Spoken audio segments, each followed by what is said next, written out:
Итак, мы станем слушать эти учения, чтобы развить свои качества, дабы помогать другим.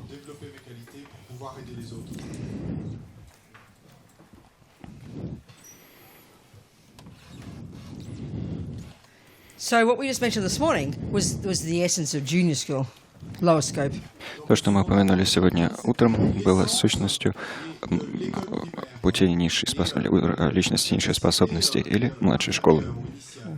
I mean, we talked about death in more depth yesterday, didn't we? Смерть мы более подробно обсудили вчера, верно? So then we think about that, then we realize, oh my goodness, I'm going to die at any time. And then we think about the type of rebirth we could get, and we think, my goodness, I don't want that. Whom can I turn to? We take refuge in the Buddha, and then we start practicing. We start taking the instructions from the Buddha, which is abide by the laws of karma. Когда мы размышляем над этой самой смертью, мы понимаем, Божечка, я могу умереть в любой момент. Размышляя далее, мы осознаем, что можем переродиться в одном из низших царств, осознаем, Боже, и этого я не желаю. Тогда мы принимаем прибежище в Будде и начинаем практиковать.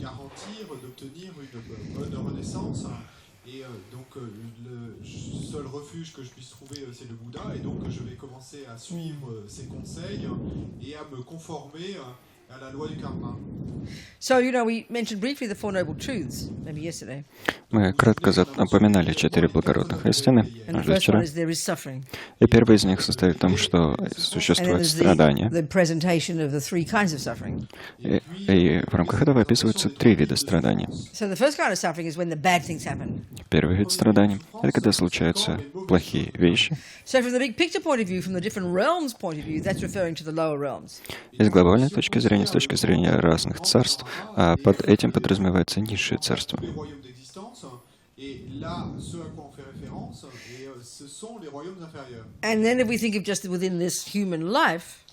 затем, если мы думаем в категориях только этой человеческой жизни,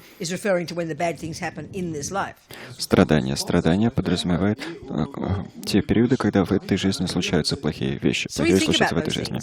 И вот мы размышляем над этими вещами, над тем, что нас могут убить, нам могут солгать, нас могут что-то украсть, нас могут изнасиловать, мужья бросают нас ради версии помоложе, коллеги по работе нас ненавидят.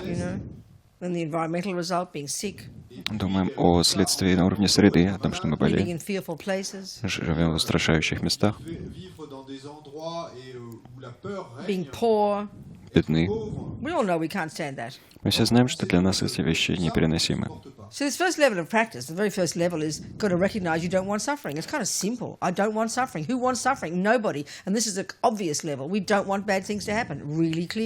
Ведь самый базовый уровень практики состоит в том, чтобы признать «я не желаю страдать», что вполне очевидно. Кто хочет страдать? Никто. Я не желаю страдать. Это по-настоящему ясно. И Будда говорит: здорово, у меня для тебя есть кое-какие методы. Не вреди живым существам. И все. Все просто. Ничего сложного. И это первый уровень практики. Первый уровень наставлений Будды. Это маленький список из 10 вещей, которые не следует совершать. Не хочешь, чтобы тебя убивали люди? Не хочешь умереть молодой? Не хочешь страдать от плохого здоровья? Не убивай. Не хочешь, чтобы люди отнимали у тебя партнеров?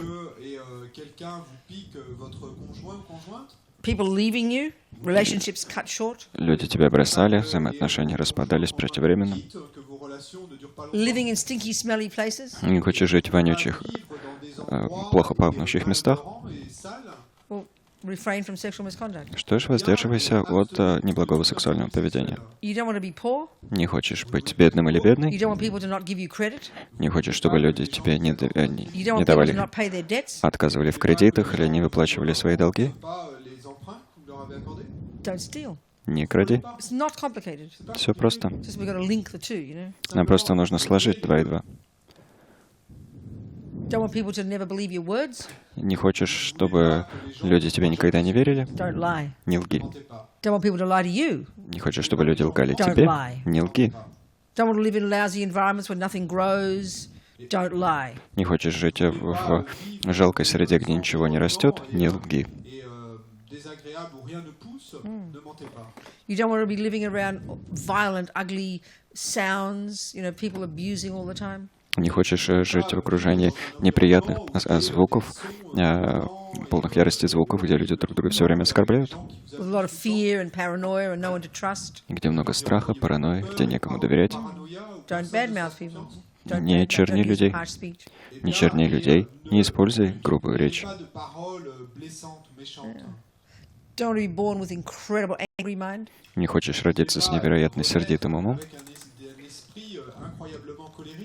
Try and control your anger. Пытайся контролировать свой гнев.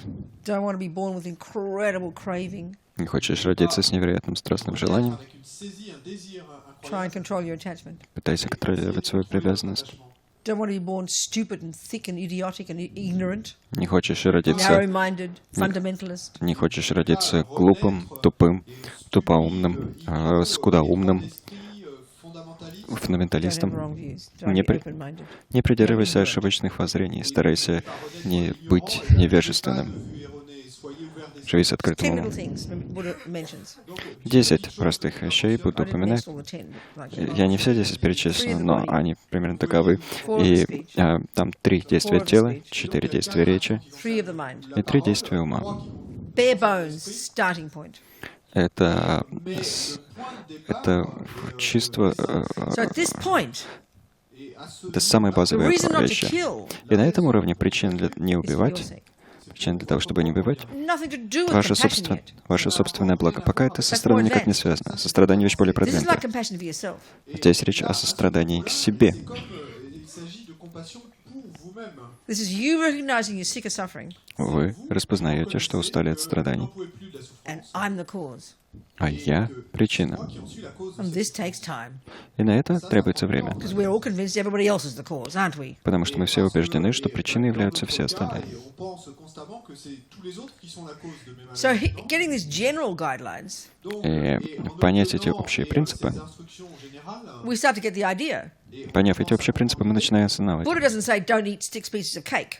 Don't jump on 4 girlfriends. He doesn't say that. Будда не говорит: не ешь 6 кусков пирога, не спи с 4 девушками, 4 подружками. We can deduce that that's not cool. Why? Because it's increasing your delusions and harming you. You mightn't harm other people. You might be very nice to have sex with.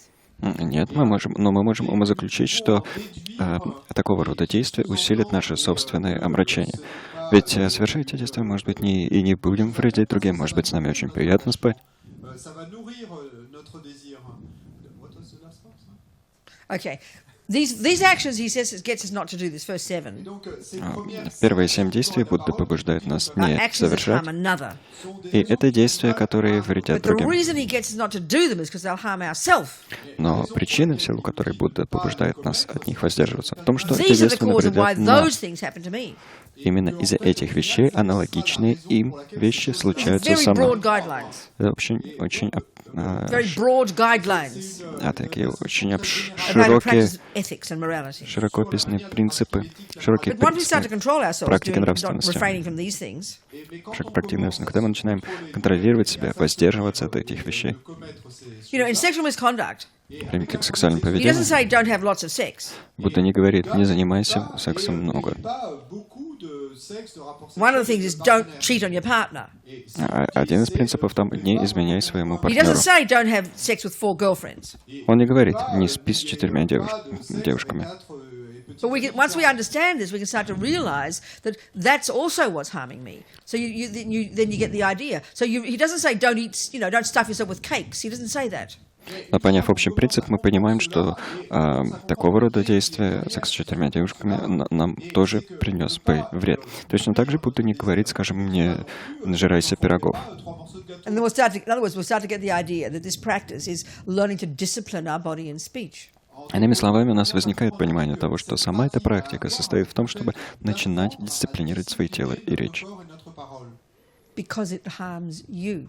Потому что их дурные действия This is our вредят problem нам. with morality. I mentioned this again. I'll mention it again. It's a really crucial point to understand. В этом-то и наша проблема, связанная с нравственностью. Я это уже упоминал и упомяну вновь, потому что жизненно важно понять этот момент. our view instinctively of what morality refers to Наше инстинктивное представление о том, к чему относится нравственность, is doing what somebody else says. это совершение того, что велел кто-то This is the другой. major difference between the Buddha's view of morality and, let's say, the usual religious views, the ones that posit a creator. И в этом главное отличие между буддийским представлением о нравственности Будды и обычными представлениями нравственности в религиях, где утверждается существование Творца. So, I always quote this. Я всегда I asked my Jesuit priest friend, привожу следующее высказывание. Я спрашивала своего by definition, друга what is a sin? иезуита, что такое грех по By определению. definition, it is doing what God said not to do. Определение таково. Грех — это совершение того, что Бог делать не велел. That's what makes it negative. Вот в силу чего грех He становится said there дурным. is discussion about it's being a natural law, it harms others. Как объяснял Тотозит, обсуждается вопрос о том, что это естественный закон, что грех вредит другим, But what defines it as a sin но определению is грех because God соответствует, said not to do it. потому что Бог велел что-то And this is конкретно how we не делать. instinctively feel, isn't it? И вот так нам инстинктивно и представляется, правда же? Like I always say, in my mother's house when I was a little girl, and she said, "Don't do that." Как я всегда говорю, когда я была маленькая и жила в доме своей матери, она мне говорила: не делай того или не делай And этого. of course I would say, "Why not?" Я, разумеется, спрашивал, почему We нет. know her answer. Ответ ее нам Because известен, I say so. потому что я так сказала. Listen, this is the view of morality that we have in our mind. Don't blame your Jewish mother or your Catholic mother. This is the view this is the dualistic view, the Buddha would say, coming from ego grasping. Таково представление нравственности, которое у нас есть, которое в нас сидит. И нечего здесь винить свою еврейскую мать или христианскую мать. Само это представление вытекает из нашего двойственного цепляния. По словам Будды, оно вытекает из нашего двойственного цепляния. De la moralité qui s'ensuit et de la saisie de l'ego. So we can now deduce from this that what is a good action? На основе этого мы можем сделать умозаключение о том, что такое хорошее действие. Doing what God said you should do. Совершение того, что Бог делать велел. And doing what Mammon said. И совершение того, что велела Look мама. at us, this is how we are. Посмотрите на нас, так мы функционируем. So we spend our lives Мы проводим свою жизнь, wanting to be seen to be a good girl. I'm doing what Mummy said. I do what God said. I did what the government said. I did what the judge said. I do what we think others expect of us. This is what we think of as being a good person. проводим свои жизни, желая, чтобы другие видели, как мы себя хорошо ведем. Смотрите, я делаю то, что велела мама, то, что велел Бог, то, что велело правительство, то, что велел судья. Таково наше чувство, наше представление по поводу того, что значит быть хорошим человеком. Then we get rewarded. А потом нас вознаграждают. And that's exactly why we hide doing naughty things. И именно потому-то мы и скрываем совершение вещей дурных, So we don't get punished. чтобы нас не наказали. We think, oh, I got away with it. Мы думаем: о, мне сошло с рук. The Buddha's view of morality is more fundamental. Однако буддийское представление о нравственности у Будды гораздо более основополагающее. He, like Jesus, says, don't kill. Он, как Иисус, говорит: не убей, But for very different reason. но по совершенно иной причине. He's like a messenger Он выступает как посланник, who has found from his own experience который на собственном опыте выяснил, that if I kill, что если я убью, I cause my suffering. я вызову собственные страдания. It causes me to have a suffering rebirth. Сила этого у меня будет полное страдание перерождения. It causes me to continue to do that type of activity. Сила этого я продолжу заниматься такого рода активностью. It causes me to experience that in the hands of others. Сила этого я буду переживать аналогичные следствия от друг других. It is not punishment and not reward. И это не наказание и не вознаграждение. There's no punisher and rewarder. Потому что нет наказующего и нет It's a вознаграждающего. natural law. Это закон природы. He didn't make it up. Он его не придумал. He's not the boss. Он не We've начальник. got to really think about this. Нам действительно над этим нужно размышлять. Because the instinctive feeling we have about morality as being a good girl and a bad girl, because someone will punish, someone will reward, is very deep inside us. Потому что инстинктивное представление о нравственности, как о том, чтобы быть хорошей девочкой или плохой девочкой, очень глубоко на инстинктивном уровне в нас сидит. Et c'est lié au fait de faire ce qu'on nous a dit de faire. That's why we get also guilty and neurotic. Потому мы также испытываем чувство вины и невроз. Et plein de culpabilité et de névrose. This is why karma is learning to grow up. А потому карма, Karma is learning to grow up.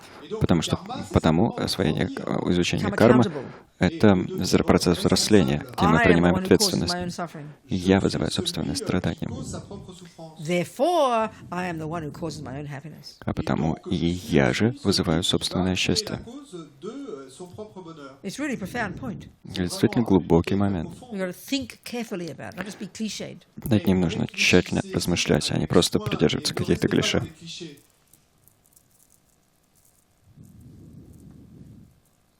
So as I'm saying, when we start to realize, start to listen to Buddha's instructions and don't kill and don't lie and don't cheat on partners, which is the very first level of practice, then we then start to understand from this, well, that also means learn to control my body and speech, because if I follow all my attachment and follow every delusion, I'm harming myself. You're not harming anybody else when you eat too much cake, only yourself. Then you really start to get that. Когда мы понимаем указания Будды, посвященные тому, чтобы не вредить другим, мы также начинаем понимать и принцип установления контроля над своим телом и речью. Ведь если я буду набивать себя пирогом, то единственное, кому я наврежу, это, опять же, я сама.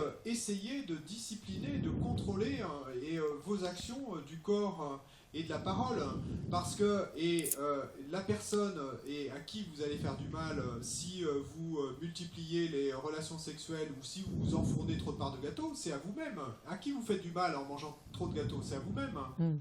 So when we start to become, let's say we decide to commit to being a Buddhist, Предположим, мы решили посвятить себя буддийскому пути. we can formalize our commitment by taking refuge. И это обязательство в нашем случае может стать формальным, если мы примем прибежище. And then when we're ready, we can take vows. Затем, когда мы будем готовы, мы можем принять обеты. Buddha loves his vows. Будда обожает обеты. They're so potent. Они дело очень мощное. And this is one of the most powerful ways to make your practice of morality really worthwhile. Это один из самых мощных способов для того, чтобы сделать свою практику нравственности по-настоящему стоящей. And there's real logic to vows. И у обетов есть настоящая логика. Okay, like we talked a little bit about the killing the mouse. Мы, как мы знаем, поговорили немного о примере с убийством мыши Four components of a complete action. и о 4 составляющих завершенного действия. The first has to be the living mouse is there. Первым компонентом должно быть наличие живой The мыши. second is the presence of my mind in that action. This is a crucial piece. This is when karma is involved. Второе — это присутствие моего ума в совершении действия. И это жизненно важный элемент. Здесь-то карма и вовлечена. Number 2 point. Это второй пункт. Number 2 point. Второй элемент. And there's 2A, B, C. И у этого, в этом 2 есть А, Б и В. Deux petits what? Petit what? Oh, I like that. Deux petits tas. Oh, I like that. Woo! Мне Deux petits tas. нравится, как это по-французски звучит. 2 маленькая А. Okay. Is recognition. Итак, 2 маленькая А — это распознавание. There's the mouse I'm going to kill. Вот мышь, которую я убью. Deux petits deux. Oh, deux petits B. Oh, yes, deux petits B. 2 Okay, is intention, маленькая Б — это not намерение. motivation, Не мотивация. like good intention. No. This is volition. Нет, волеизъявление. Will. Воля. I will. Я This is the meaning of karma. сделаю то-то. И в этом смысл Without кармы. this, there is no karma. Без этого никакой кармы нет. As Lama Zopa Rinpoche says, Как говорит Лама Цоpa Ринпоче, everything starts with the thought. все начинается с мысли. Or as he says, quoting a Tibetan saying, everything exists on the tip of the wish. Или, как он говорит, цитируя тибетское высказывание, все существует на кончике желания. This is the start of the process of creating karma. Острие желания. И вот это начальная точка процесса создания кармы. Deux petits C. Okay? Затем That is 2 маленьких motivation. В, и это мотивация. Okay, the third point. Третий пункт. I kill the mouse. Я убью Fourth мышь. point. Третий пункт. Я убил мышь. Dead Четвертое. mouse. Мертвая мышь. Rejoice. И радуюсь. And I rejoice. И я радуюсь. That's called a complete action of killing a mouse. Вот это все называется завершенным действием убийства мыши. Now, like we talked, let's say John, when he has his mouse, number 2 was completely missing. Как мы говорили, скажем, если свою мышь убил Джон, пункт 2 у него полностью отсутствовал. There was the mouse. Мышь была. There he did the action. His foot went on the mouse. Действие он совершил, его нога наступила на мышь. Dead mouse. Мышь мертва, Number 2 missing. но номер 2 отсутствовал. His mind was not involved. Его ум не был вовлечен. So if intention means karma, Если намерение подразумевает карму, no intention, никакого намерения не no было, karma. и не было кармы. Got to really think about this. Вот над этим действительно нужно размышлять. So, right now we're sitting in this room, aren't we? Прямо сейчас мы сидим в этом Not killing помещении, anything. ничего не убиваем, вероятнее всего. So we're being nice people. Ведем себя как хорошие люди. And we can afford to think we're nice people because we're not killing anything. И мы можем себе позволить мысли о том, что мы люди хорошие, потому что Well, ничего excuse не me, we're убиваем. not being so nice. There's no creatures to kill. Ну, не такие уж мы и милые, потому что тут некого убивать. Нет созданий, которых можно было бы убить. So we're not creating any karma Потому что мы не создаем никакой кармы. of not killing. Не убийство. As Lama Zopa says, just being a nice person is not enough. Как говорит Лама Сопа, недостаточно просто быть хорошим человеком. It's only because of our incredible past virtue Лишь в силу нашей невероятной прошлой добродетели that we're sitting in a room мы выседаем в помещении, where we can have the luxury of not needing to kill anything because nothing's attacking us. где можем позволить себе роскошь не убийства, никого не убивать, потому что ничего, ничто на нас и не нападает. Так что мы по большей части почуем на лаврах. Not creating any virtuous karma of non-killing. Не создаем никакой добродетельной кармы, не убийства. Because if you need intention to kill for it to be a karma of killing, you need the intention not to kill for it to be the karma of not killing. Ведь если для создания кармы убийства должно присутствовать намерение не убивать, для создания кармы неубийства должно быть намерение не убивать. And the fact is, just to get a decent human rebirth, А на самом деле, просто чтобы обрести достойное человеческое рождение, we need bucket loads of conscious, intentional, non-killing karmic seeds in our mind. нам нужно изобилие сознательных, намеренных кармы не убийства в уме. В нашем уме должно So, присутствовать изобилие такой Rinpoche кармы. said one time, you can have a person who's doing masses of practices day and night, but doesn't have a vow not to kill. Ринпоче как-то отмечал, может быть, человек, который с утра до ночи занимается всевозможными практиками, но не имеет обета не убивать. And another person who has a vow not to kill and doesn't do much else. И другой человек, у которого есть обет не убивать, и который ничего больше особо не осуществляет. The second person creates masses of more merit. Второй человек создает неизмеримо большую заслугу.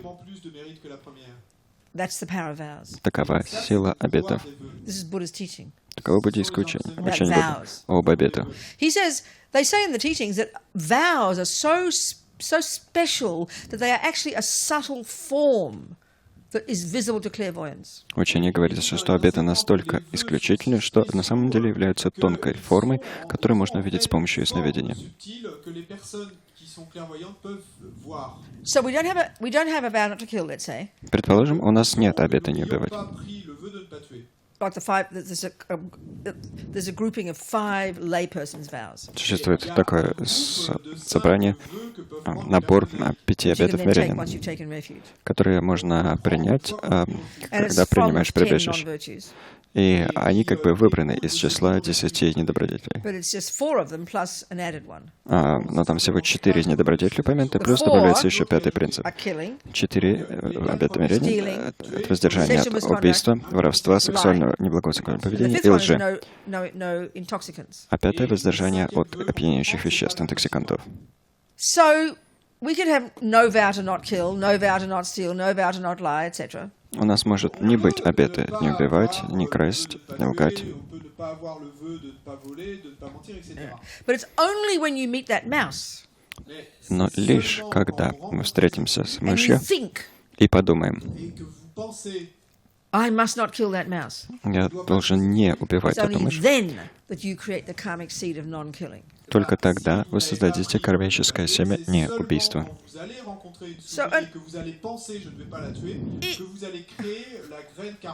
An easy way Простой способ to accumulate bucket loads of non-killing karma накопить изобилие кармы убийства, de karma de ne pas tuer. is live in a vow of non-killing. жить с обетом не убивать. Buddha says that vows are so potent Будда говорит, что обеты настолько мощны, that 24 hours a day that you're keeping it. что 24 часа в сутки, когда вы обет соблюдаете, Tant que vous les gardez, When you're asleep, когда вы спите, you dormiez. know, watching the football, eating popcorn. That's what you do in France. They do that in America. смотрите футбол, поедая попкорн. Having sex with your new Не знаю, girlfriend. делаете ли вы это во Франции, но в Америке так делаете ли. Спите с новой девушкой, Pub having a drink. сидите в пабе и выпиваете, Assuming you don't have a vow not to drink.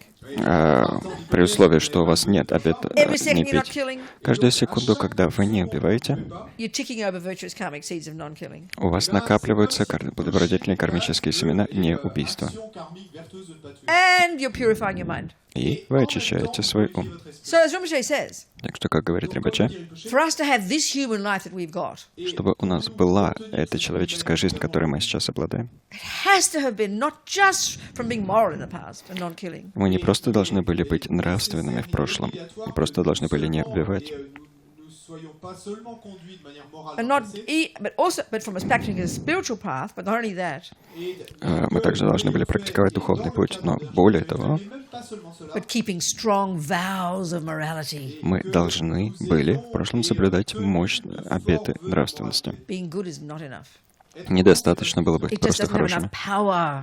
Просто быть хорошим недостаточно Only when мощи. we've got bodhicitta and a realized emptiness do our actions of virtue have any power.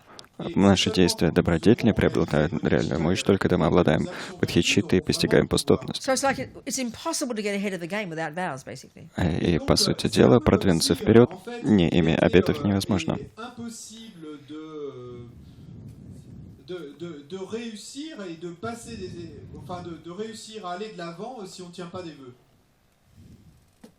So if you just did junior school, Et donc, Мы simplement, пока просто на уровне младшей школы, the essence of which is abiding by the laws of karma, сущность которой — соблюдать законы кармы, formé aux lois du karma, жить в соответствии с законами кармы, формально принять formalize your прибежище, donc refuge, vous formalisez votre refuge, you know, and that which keeps you connected to the Buddha, то, что поддерживает вашу связь с Буддой, because you commit to make offerings, потому что вы даете обязательство совершать take подношения, refuge every day, каждый день принимать прибежище, try and study the Dharma every day, старайтесь каждый день изучать try and дхарму, love sentient beings a little bit, старайтесь понемногу and любить then you живых take the 5 существ. lay vows. Затем вы принимаете 5 обетов мирянина. prendre les 5 vœux laïcs. And then you do the 4 opponent powers at the end of the day. И тогда, в конце дня, вы практикуете 4 противодействующие силы. Position à la fin de la journée. You have a perfect practice. И это совершенная практика. Pratique parfaite. You can Приобрели watch your совершенную breath практику. for an hour a day for the next 50 eons. Можно следующие 50 ионов наблюдать за своим дыханием по часу в день, Toute la journée pendant les 50 éons à venir. It's like 2 steps forward and 3 steps back. но при этом вы будете делать 2 шага вперед и 3 шага назад. Live in vows, Живите в обетах, purify every day. очищайтесь каждый день. Atomic bomb on Это, negativity. это атомная бомба, сброшенная You can на have a fun злодеяние. life. У вас может быть при этом веселая жизнь. Vie très amusante et When you take refuge and take vows, Если вы принимаете прибежище, there's принимаете no обеты, commitment to sit with your eyes closed нет, and look holy. нет обязательства сидеть с закрытыми глазами и выглядеть святыми. et de s'asseoir avec les yeux fermés et de prendre une allure. There's no commitment to watch your breath. Нет обязательства наблюдать за дыханием. You may if you like. При желании можно. But doing this much, Но выполнение вот этого описанного объема refraining практики, from harming sentient beings, воздержание от причинения вреда живым существам, controlling your body and speech, контроль над телом и beginning to речью, control your mind, и beginning to control your mind, то, что вы начинаете контролировать taking ум, refuge, принимаете прибежище, relying on the Buddhas, опираетесь на Будду, living in vows, живете в обетах, purifying every day. очищаетесь You каждый can have a день, fun life. затем вы можете иметь развеселую жизнь. Guaranteed a really excellent future life. И- No problems. И гарантированно будете иметь подлинно превосходную следующую жизнь без каких-либо проблем. That's Buddhist practice. Это буддийская практика. Now you can go to high school. Теперь можно перейти в старшую школу. Now you start to be your own therapist, as Lama Yeshe puts it. Теперь-то вы начинаете выступать в качестве собственного психотерапевта, как это описывает Now we Лама get to Йеши. the root of the problem. Теперь мы доберемся до корня проблемы, The mind, ума, the delusions. омрачений. Délusions, les pensées perturbatrices. This is where we do the real work. Вот здесь мы осуществляем Until подлинные you've done труды. this lot, you can't possibly do this lot. Но пока мы не выполнили первую часть, за вторую взяться невозможно. Vous pouvez pas passer au second It's niveau. incremental. Et Это обязательно необходимо. progressif. And it's logical. Это последовательный процесс, и он логичный. Что теперь мы можем быть собственным психотерапевтом.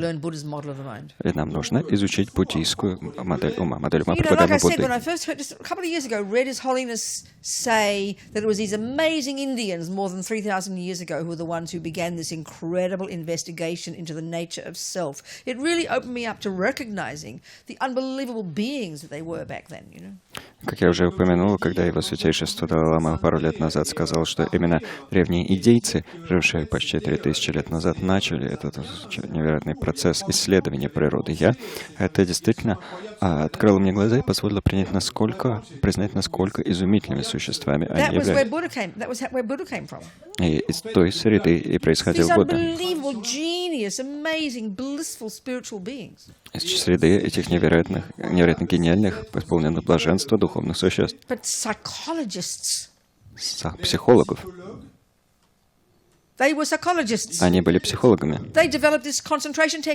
Они разработали эту технику сосредоточения. Невероятную технику сосредоточения, подобной, которой ничего на Западе не существует. При всем уважении к грекам и римлянам. Мы в своей культуре вообще не заморачиваемся насчет азиатов, это какие-то там странные людишки. Для нас только греки и римляне представляют какой-то интерес. Эта техника сосредоточения поражает ум.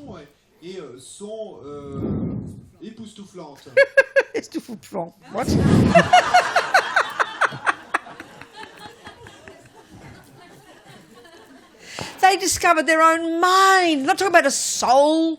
Они отыскали свой собственный, открыли свой собственный ум. Не душу, не что-то мистическое. На самых тонких уровнях. And from this they came up with this astonishing, sophisticated model of the mind, which is studied to this day in the Tibetan monastic university system. И на основе этого открыли эту невероятно сложную, продвинутую, изощренную модель ума, которая до сих пор изучается в тибетских монастырских университетах.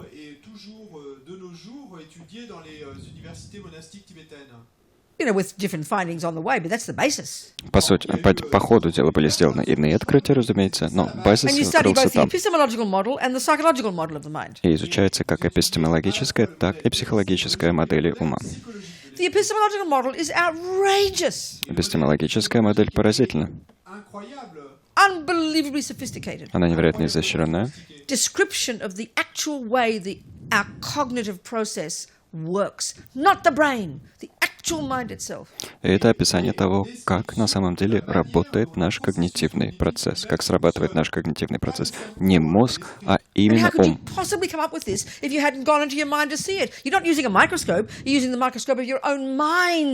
Не мозг, а именно ум. А как это можно выяснить, если не заглянешь в сам ум? И используешь не своего рода микроскоп, но заглядываешь его помощью именно в ум. Смотришь на свой собственный ум. Используешь микроскоп собственного ума. И это исследование того, как работают концептуальные процессы. Вещи совершенно поразительные. И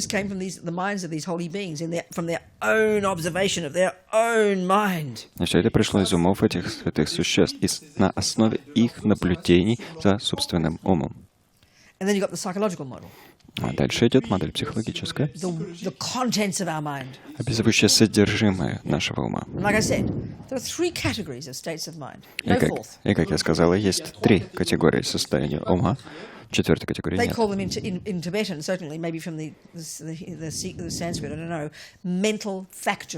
И на тибетском эти состояния ума, может быть, вслед за санскритом, называются умственные факторы. Мы называем состояниями.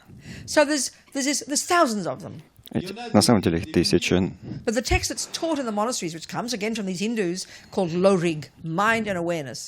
Но тексты, которые преподаются в монастырях, опять же, восходят к этим индуистам, тексты, которые называются ум и осознавание, ло-риг.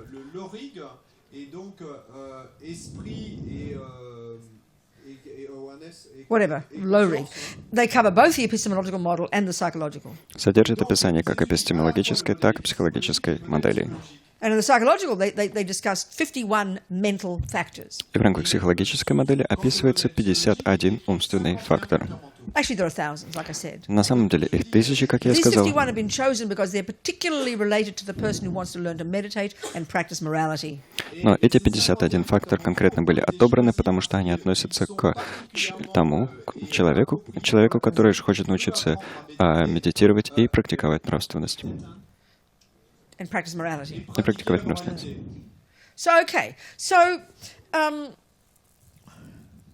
Back to the epistemological model, just briefly. How does our mind work? Вернемся кратко к эпистемологической модели. Как же работает наш ум? Speaking simply, we've got sensory consciousness and we have mental consciousness. Говоря просто, у нас есть чувственное сознание и сознание умственное. And already understanding even a little bit how these function can give us this incredible insight into the Buddhist view of the mind. И немного понять, как эти прозрения, как эти описания могут дать нам невероятное прозрение относительно того, как функционирует ум, относительно ума. I always use this example. Всегда использую следующий пример. Свою чашку. I might go, oh, what a pretty cup. Я могу сказать, о, какая милая чашка. And I would probably. The blue is quite pleasant. Ну, I don't может mind быть, the dragon. так и сказала бы. Синий тут довольно приятный, против дракона я не возражаю. So naturally we assume that my eyes are seeing a pretty cup, isn't it? И все, что на самом деле И вот мы бы все сказали, что мой глаз видит красивую чашку. If I'm in love with John, Если я влюблена в Джона, absolute certainty that my eyes, my senses are experiencing divine John. я абсолютно уверена, что мой глаз, мои чувства переживают божественного Джона. Don't be ridiculous, Buddha says. Не смеши меня, сказал бы Будда. Sensory consciousness is like dumb animals. Чувственные сознания подобны тупым, немым животным. Profoundly limited in their capacity for cognition. The job of mind is to cognize. Они чрезвычайно ограничены в своей способности к познанию. Функция ума — познавать.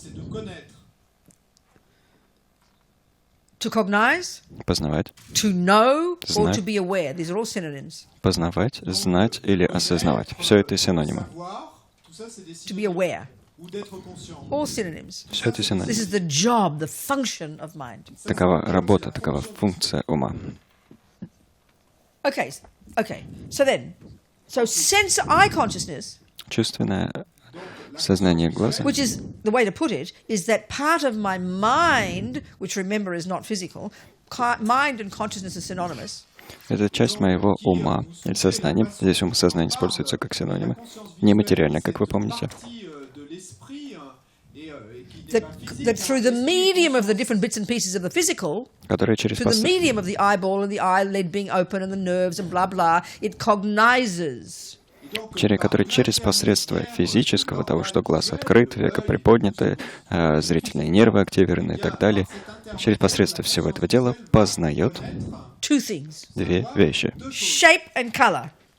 Форму и цвет. И все. Eye consciousness is dumb. Зрительное сознание тупое. So you have to ask the question: where does what a pretty cup come from? Тогда нужно задаться вопросом, откуда же берется соображение, что как это такая эдакая милая чашка. So what's happening is, Что же получается? in a millisecond, За миллисекунду eye consciousness goes here. зрительное сознание стремляется In сюда. a millisecond, quicker than Google, and I really mean that. За миллисекунду быстрее, чем Google, и я действительно это имею в виду. My mental consciousness is accessed. Открывается доступ к моему умственному сознанию. And that is where the workshop is, as Lama Zopa says. Вот там-то мастерская и находится, как говорит Лама Зопа. That's where all the happiness is, all the suffering, all the memories, all the good, all the bad, all the pretty, all the ugly, all the dragons, or whatever it is, all stored in here. Там присутствует вся красивость и некрасивость, все воспоминания, все хорошее, все плохое, драконы, все остальное. Все закрыто именно в нем. And out comes the words, what a pretty cup.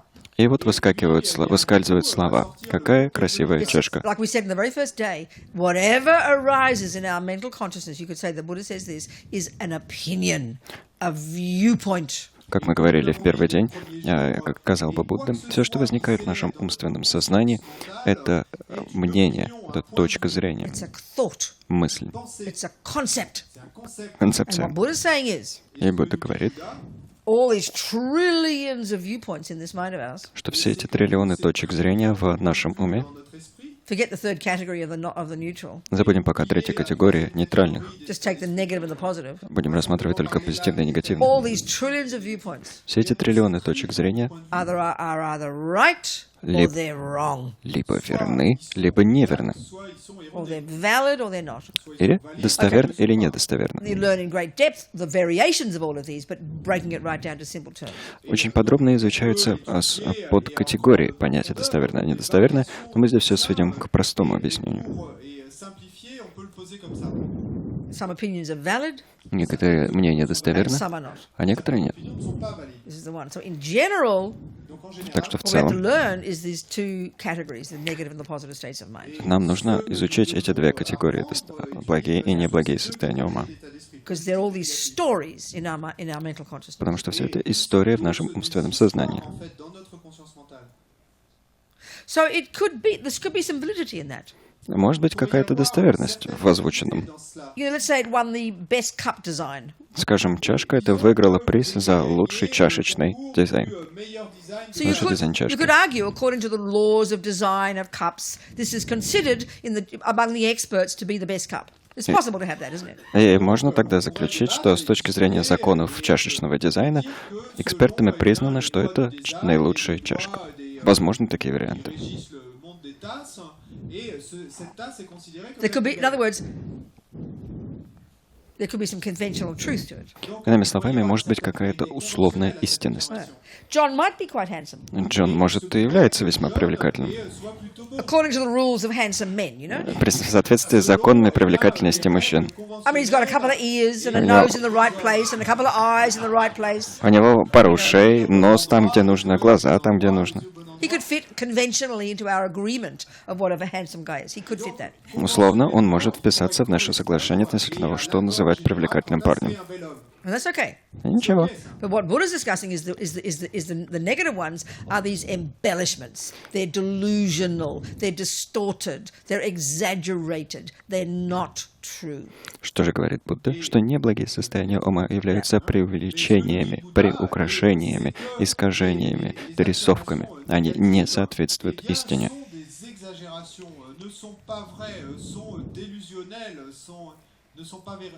Distorted, just delusional embellishments. Искаженные, помраченные приукрашения. As Lama Zopa says, Как говорит Лама Сопа, about all the delusions, обо всех омрачениях. about the delusions, that they decorate on top of what is there layers upon layers of characteristics that just aren't there. Они дорисовывают поверх того, что есть, слои, целые слои вещей, которых на самом деле нет. Попросту нет.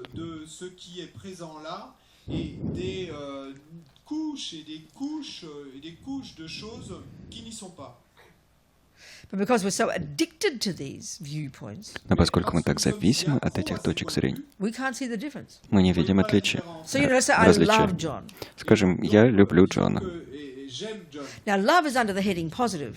Любовь вообще относится к категории позитивных. It's a valid state of mind. Это достоверное состояние ума. It's a happy state of mind. Это счастливое состояние ума.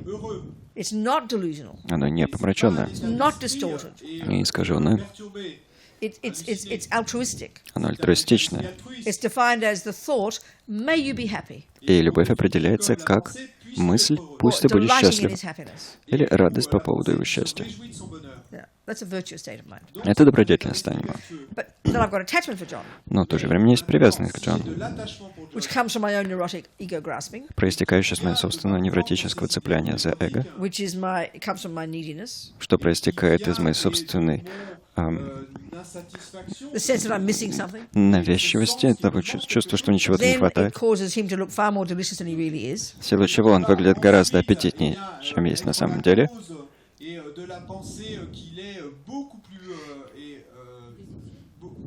plus délicieux qu'il ne l'est It vraiment. exaggerates his role in my capacity for happiness. Преувеличивает его роль в моей способности переживать счастье. Capacité à m'apporter le bonheur. Then I expect, then the attachment expects him to fulfill my fantasy. Затем привязанность ожидает, что он будет исполнять мои фантазии. Qu'il exauce ce dont je rêve, qu'il Then this attachment will manipulate like crazy to get him to do what my attachment wants. Затем привязанность будет отчаянно им манипулировать, чтобы заставить его делать то, чего привязанность ожидает. fasse ce que mon attachement à moi veut. This then causes me to possess him as mine, like another limb. И это заставляет меня владеть им, как одной из моих конечностей. S'il était un de mes membres, And I can't tell the difference between that and love. They come together like in a soup, mixed together. And not just bits of pieces of vegetables in a soup, but like a pureed soup. Я не способна тогда определить различия между привязанностью и любовью. Они идут рука об руку, как в супе, причем не простом супе, а супе-пюре. et mélangé, et un peu mélangé comme des légumes dans une soupe, mais pas une soupe où il y a les légumes entiers, hein, une soupe où tout a été mixé ensemble. We don't even discuss like this in our culture. А мы в нашей культуре даже эти вещи так не обсуждаем. You know, we assume all that bliss I'm experiencing and how marvelous he is, and now we're together for the rest of our life, and finally I've found happiness. We call that love. Мы полагаем, что все это блаженство, которое я теперь переживаю, мысли о том, насколько он замечательный, исключительный, и мысли о том, что я наконец-то отыскала счастье, это все и есть любовь. There is some love there. You can't. There is some love there, И какая-то любовь это but присутствует, it's driven by attachment. но движет ей привязанность. Qui est mu par l'attachement. And as long as he fulfills my attachment's needs, И пока он исполняет нужды моей привязанности, Besoin de mon attachement, I'm prepared for him to be happy. я готова к тому, что он будет счастлив. But when he stops, Но когда он перестанет, when he starts doing what my attachment doesn't want, начнет делать то, чего моя привязанность не желает, you know, like farting in the sheets не знаю, как пукать под простынями, or leaving the toilet lid open, не закрывать крышку туалета, picking his nose while he's watching the television, или ковыряться в носу, пока смотрит телевизор, en regardant la télévision, not coming home on time, не приходить not домой looking at вовремя, me with such dazzling love as usual. не смотреть на меня с такой блистающей любовью, как обычно. And then one day I wake up, Я однажды and who is проснусь this ugly bloke in my bed? и задамся вопросом, что это за уродец у меня в постели? horrible dans mon lit. And before he chucks me out, I chuck him out. И прежде, пока он не выбросил меня, я выброшу So его. where's love gone then? Куда любовь-то делась? L'amour. Who cares, you know? А кому какое дело? We recognize, yeah? Мы это узнаем, правда? We think it's normal. Мы думаем, что это нормально. Buddha calls it mental illness. Будда называет это психическим расстройством. You know, one of the terms for delusion is that one you see all the time in the teachings. I never use it. I think it's so arcane. It's the word affliction. Одно из терминов для обозначения омрачений, которое мы встречается в текстах. Я его сама никогда не использую, но мне кажется очень архаичным. Это то, что мы, собственно, буквально и переводим как омрачение на русском языке. Well, a По-английски modern это term for it, affliction. I think. Еще один вариант перевода — аффект. And Buddha means this exactly. Mental illness. Современный термин, We hear который that. It's quite shocking, isn't it? который можно было бы использовать, и Будда именно это имеет в виду, это термин This is психическое расстройство. literally what Buddhism is saying. Именно это буддизм и These утверждает. delusions are mental illnesses. Эти помрачения, омрачения — это психические расстройства. And he says, by the way, which is the point of Buddhism, he says we don't need them. We get rid of them. They're adventitious. И, кстати говоря, утверждает Будда, они нам вовсе и не нужны. Мы от них можем избавиться. Они являются добавочными. Nous ne sommes pas obligés de les garder parce qu'elles sont adventices. You know, this is Buddhist psychology. Et ça, c'est la Такова psychologie. So психология we Будды. all say we're Buddhist, you know. Мы все называем себя буддистами, Nous sommes bouddhistes. But then we keep talking about being autistic and bipolar and ADID and DDID and God knows what. We use all the Western terms. но при этом мы говорим, что кто-то человек творческий, а у кого-то СДВГ, у кого-то еще какое-то расстройство, всевозможные, у кого-то Well, I would suggest маниакально-депрессивное. Buddha has Buddha's model of the mind, which it hasn't been enough for him to actually become enlightened. I would suggest it's enough for us to understand people without having to use other terms. Not being fundamentalist, you can use the other terms, but Buddha's view is phenomenal. Я бы сказала, что если модель Будды настолько хороша, что позволила ему достичь просветления, она сама по себе достаточна для того, чтобы мы могли понимать других людей без необходимости прибегать к дополнительным терминам. Не с фундаменталистской точки зрения, конечно, их можно использовать, но сама по себе эта модель уже невероятна. Et So if we're serious about being our own therapist, Что если мы серьезно if we're serious относимся, about being our own therapist, as Lama Yeshe says, серьезно относимся к тому, чтобы быть собственным психотерапевтом, как это называет Лама Йеши, we have to learn this particular model. нам нужно изучить эту конкретную модель. And again, it brings us to the point about this essential point of Buddhas. И это, опять же, нас подводит к сущностному для буддистов пункту. Сущностному для Будды These пункту. neurotic states of mind, Эти невротические состояния ума, which we in our culture call normal, которые мы в своей культуре называем нормальными, are the cause of all my suffering. и являются причиной всех моих страданий.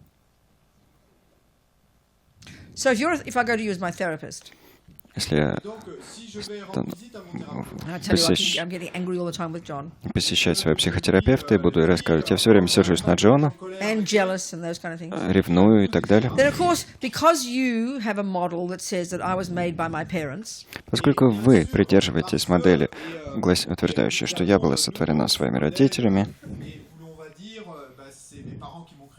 that I'm the product of my conditions, что я порождение своих genes, условий, своих my генов, my DNA, своих химических процессов, my своего brain, ДНК, своего мозга and my parents' behavior, и поведение моих родителей, and then my previous boyfriend's behavior, поведение моих предшествующих and my парней, teacher's behavior, поведение моих учителей, and my friend's behavior, поведение моих друзей, then of course you're going to look into all of that, into the past, like looking for a needle in the haystack, looking for the cause of why I'm angry, and why I get jealous, and why I keep getting creepy boyfriends. Вы во всем этом деле и станете копаться, пытаясь словно бы отыскать иголку в стоге сена, то есть найти причину, силы которой я все время сержусь, или все время ревную, или все время встречаюсь с какими-то странными парнями. Est-ce que j'ai toute cette jalousie? Pourquoi est-ce que j'arrête pas d'avoir des petits amis et qui pas bon? It's simpler for the Buddha. Но с точки зрения Будды все просто.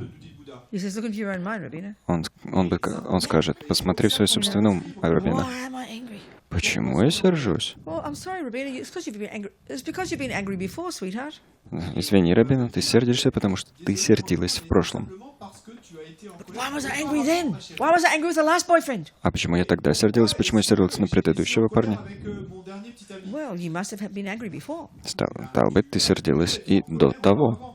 But why was I angry then? А тогда я почему сердилась? Honey, you must have been angry before. Потому что ты сердилась и до того. And then you get back to when I came out of my mother's womb, and my mother can attest to the fact that I came out angry. И вот мы доходим до того момента, когда я появилась на свет из утробы матери, и моя мать может подтвердить тот факт, что я на свет родилась сердитой. And then we've got to talk to the therapist about what happened in the womb and what my mother did and how she didn't feed me properly. It's my, No, you must have had anger in your mind in the womb, Робина. И тогда As a tendency. психотерапевт могла бы начать беседу о том, что же там происходило в утробе, что делала моя мать не так, она меня недостаточно кормила и так далее. Но нет, уже в утробе у тебя в уме, Робина, были склонности. But why was the tendency there? А почему склонности там присутствовали? Well, it must have been there the week before, the month before, and you get right back to the first second of conception. Они должны были присутствовать за неделю до рождения, за месяц до рождения, и тогда ходишь до первого мгновения зачатия. And the tendency to be angry has to have been there.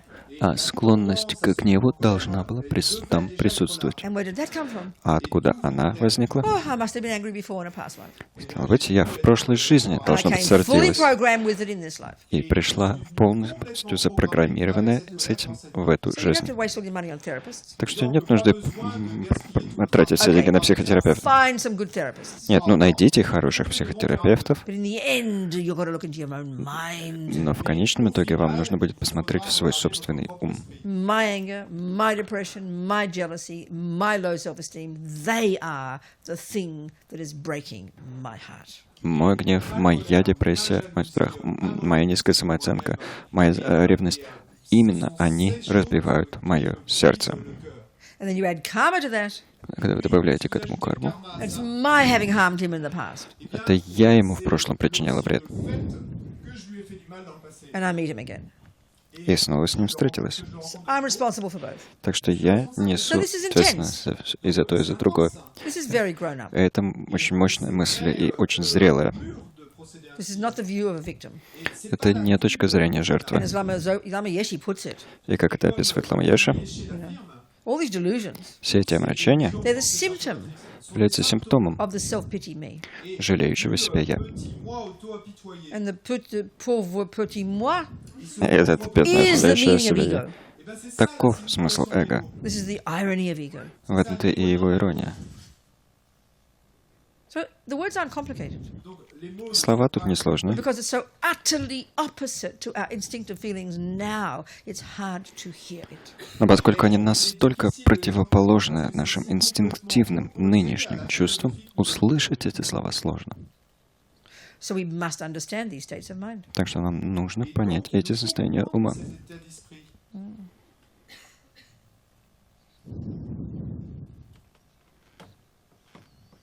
So like I said, there's a hierarchy of them. Как я говорила, есть иерархия этих состояний ума. The root delusion, Коренное омрачение, ignorance. неведение. This ignorance we mentioned on the first day. А неведение, которое упоминали в первый день. It's a common word, isn't it? Ignorance. But Слово like all these terms обычное that we're so неведение, familiar with, но как и у всех слов, с которыми так хорошо attachment, знакомы, love, jealousy, we know them. привязанность, любовь, ревность, все они нам Got знакомы. specific definitions, У всех этих слов есть конкретное specific определение, functions, конкретные функции, so precise. очень точные. Yeah. So ignorance has got two aspects. У неведения два аспекта. And this is again crucial to части. understand this ignorance. И опять же, жизненно важно это вот самое неведение понять. Ordinary ignorance, not knowing how something is, you know. Обычное неведение — это незнание, каковым что-то является. Каким что-то является. What color is that, Робина? Какой это цвет, Робина? Oh, I don't know. I don't know. Не знаю, не знаю. That's ignorance. Это неведение. Well, that's easy to fix. Это легко исправить. You say it's blue. Вы мне скажете «синий». Oh, thank you very much. Спасибо большое. Right there, I get the truth. Все, я познала истину. We'd be enlightened in a couple of years if our ignorance was like that. Если бы наше неведение было таким, мы бы за пару лет просветлели. But we have the ignorances like this. What color is that, Робина? Нам присуще вот какое неведение. Какой это That's цвет, yellow. Робина? Это желтый.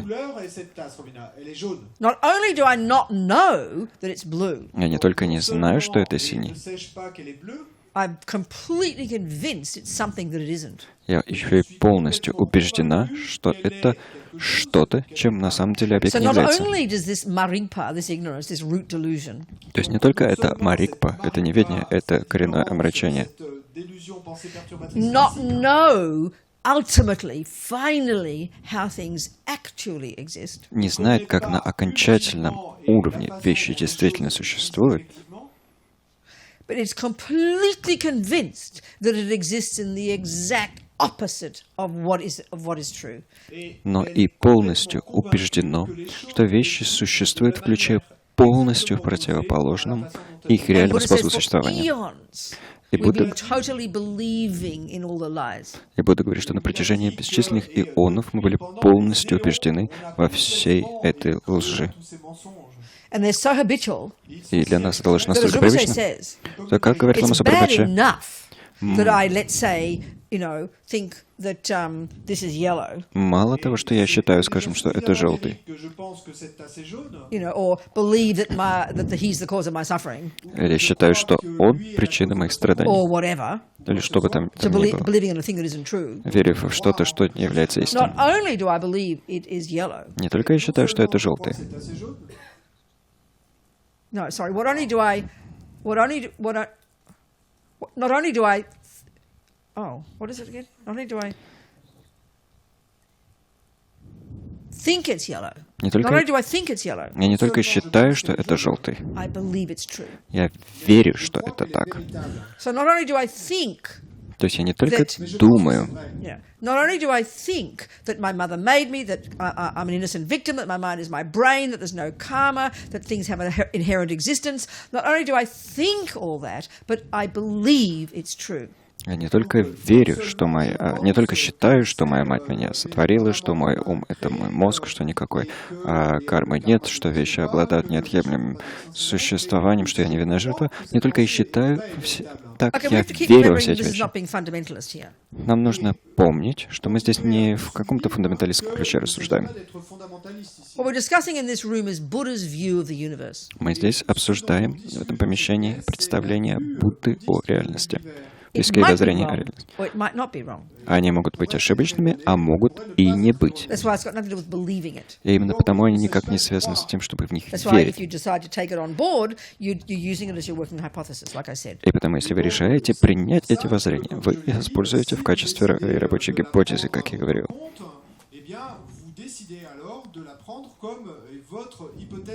It's not a question of blindly believing it. Вопрос не в том, чтобы слепо верить в эти вещи. We have to prove what is true. Нам нужно доказать, что является This is what Buddha is истиной. saying. Вот что говорит Будда. And this is shocking to us. И нас это шокирует. Because we think it's coming from God, therefore it can't be known, you know? Потому It's что- sort of mysterious. Потому что мы-то считаем, что эти вещи исходят от Бога, потому непостижимы. Все это как-то загадочно. You know, like I said before, the function of mind is to cognize. Но, как я говорил прежде, функция ума в том, чтобы познавать. The obvious question is, cognize what, please? Очевидный вопрос таков. Чего познавать-то? That which is true, says Buddha. То, что истина, говорит Будда. That which exists. То, что существует. Not true in the sense of a belief, Является истинным не с точки зрения убеждений, but true in the sense of it is existing. а истинным с точки зрения того, что существует. So, like I said, when we first studied Buddhist philosophy, you've learned various synonyms for that which exists. Как я говорила, начиная с изучения буддизма, мы осваиваем разные синонимы для обозначения того, что существует. Object, Объект, phenomenon, феномен, existent, существующая, установленная основа. and the definition of an existent А определение существующего, сущего, is that which can be cognized by mind. таково. То, что может быть познано умом.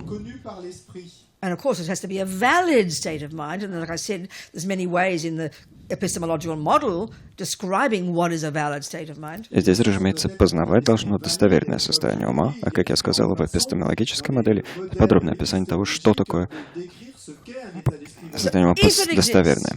Если что-то It существует, necessarily can be cognized by your mind. оно все непременно может быть познано вашим умом. And what Buddha is saying, Будда утверждает, given this, что с учетом our этого job is to remove from the mind наша работа в том, чтобы устранить из ума все омрачения, all the embellishments, все приукрашения, all the embellishers, все приукрашающих, all the lies все виды лжи, that cause us to believe in things that don't exist. в силу которых мы верим в вещи, которые не существуют. And finally, to see that which exists. И, наконец, узреть то, что существует. And Buddha calls that omniscience. И это Будда называет всеведением. He says every being has that potential. Он говорит, что каждое существо обладает таким Every потенциалом. mind, it's his job. It's Каждый his job. ум, такова работа ума. Which is kind of shocking to hear, isn't it? Когда мы это слышим, это нас шокирует. I go to you as my therapist. Прихожу я к вам в качестве I go to психотерапевта, you as my therapist.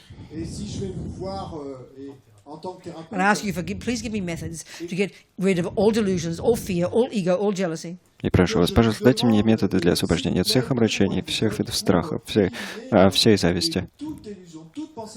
And develop infinite love and infinite compassion И методы для развития бесконечных любви и бесконечного for all сострадания sentient beings. ко всем живым существам And develop omniscience и для развития всеведения, to allow my mind to be pervading the universe чтобы мог пронизать Вселенную and to be able to manifest in trillions of bodies и был способен бы проявляться в триллионах тел, в триллионах Вселенных, to benefit trillions of sentient beings чтобы приносить пользу триллионам живых for существ trillions of eons. на протяжении триллионов ионов. You will definitely think I'm seriously mentally ill. Вы, безусловно, сочтете, что я серьезно психически больна. That's what Buddha is saying we can become. Но таково описание того, чем мы с точки зрения Будды можем стать.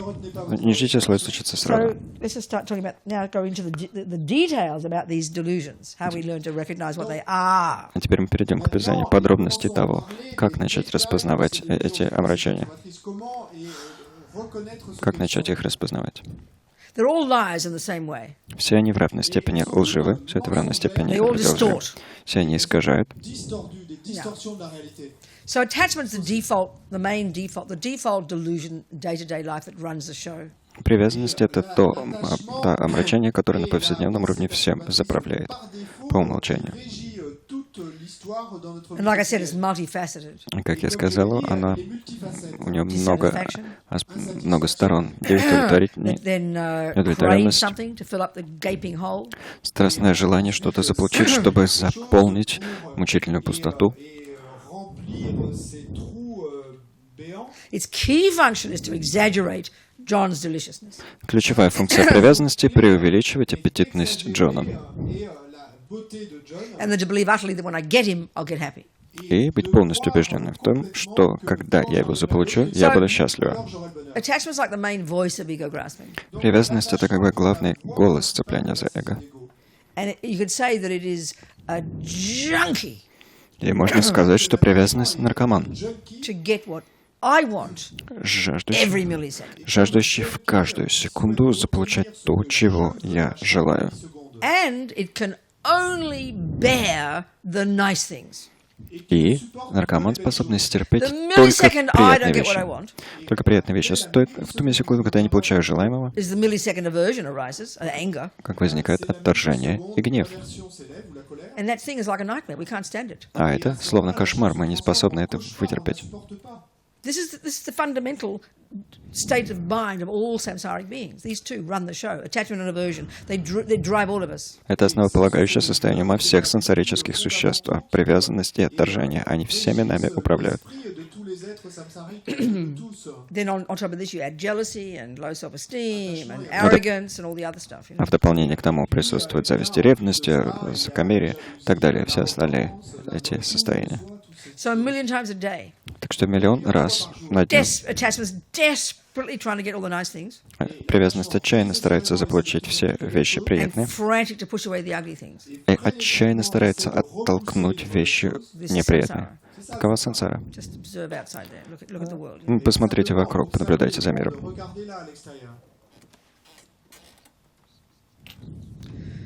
So because they're mixed with the virtues, is why it makes it, like I said before, it makes it almost impossible to recognize them. А поскольку привязанность и гнев смешиваются с добродетелями, их становится практически невозможно распознать. Yeah. So aversion, we only think of anger when it's strong as being a problem, isn't it? Что до отторжения, мы гнев считаем проблемой только когда он силен, правда?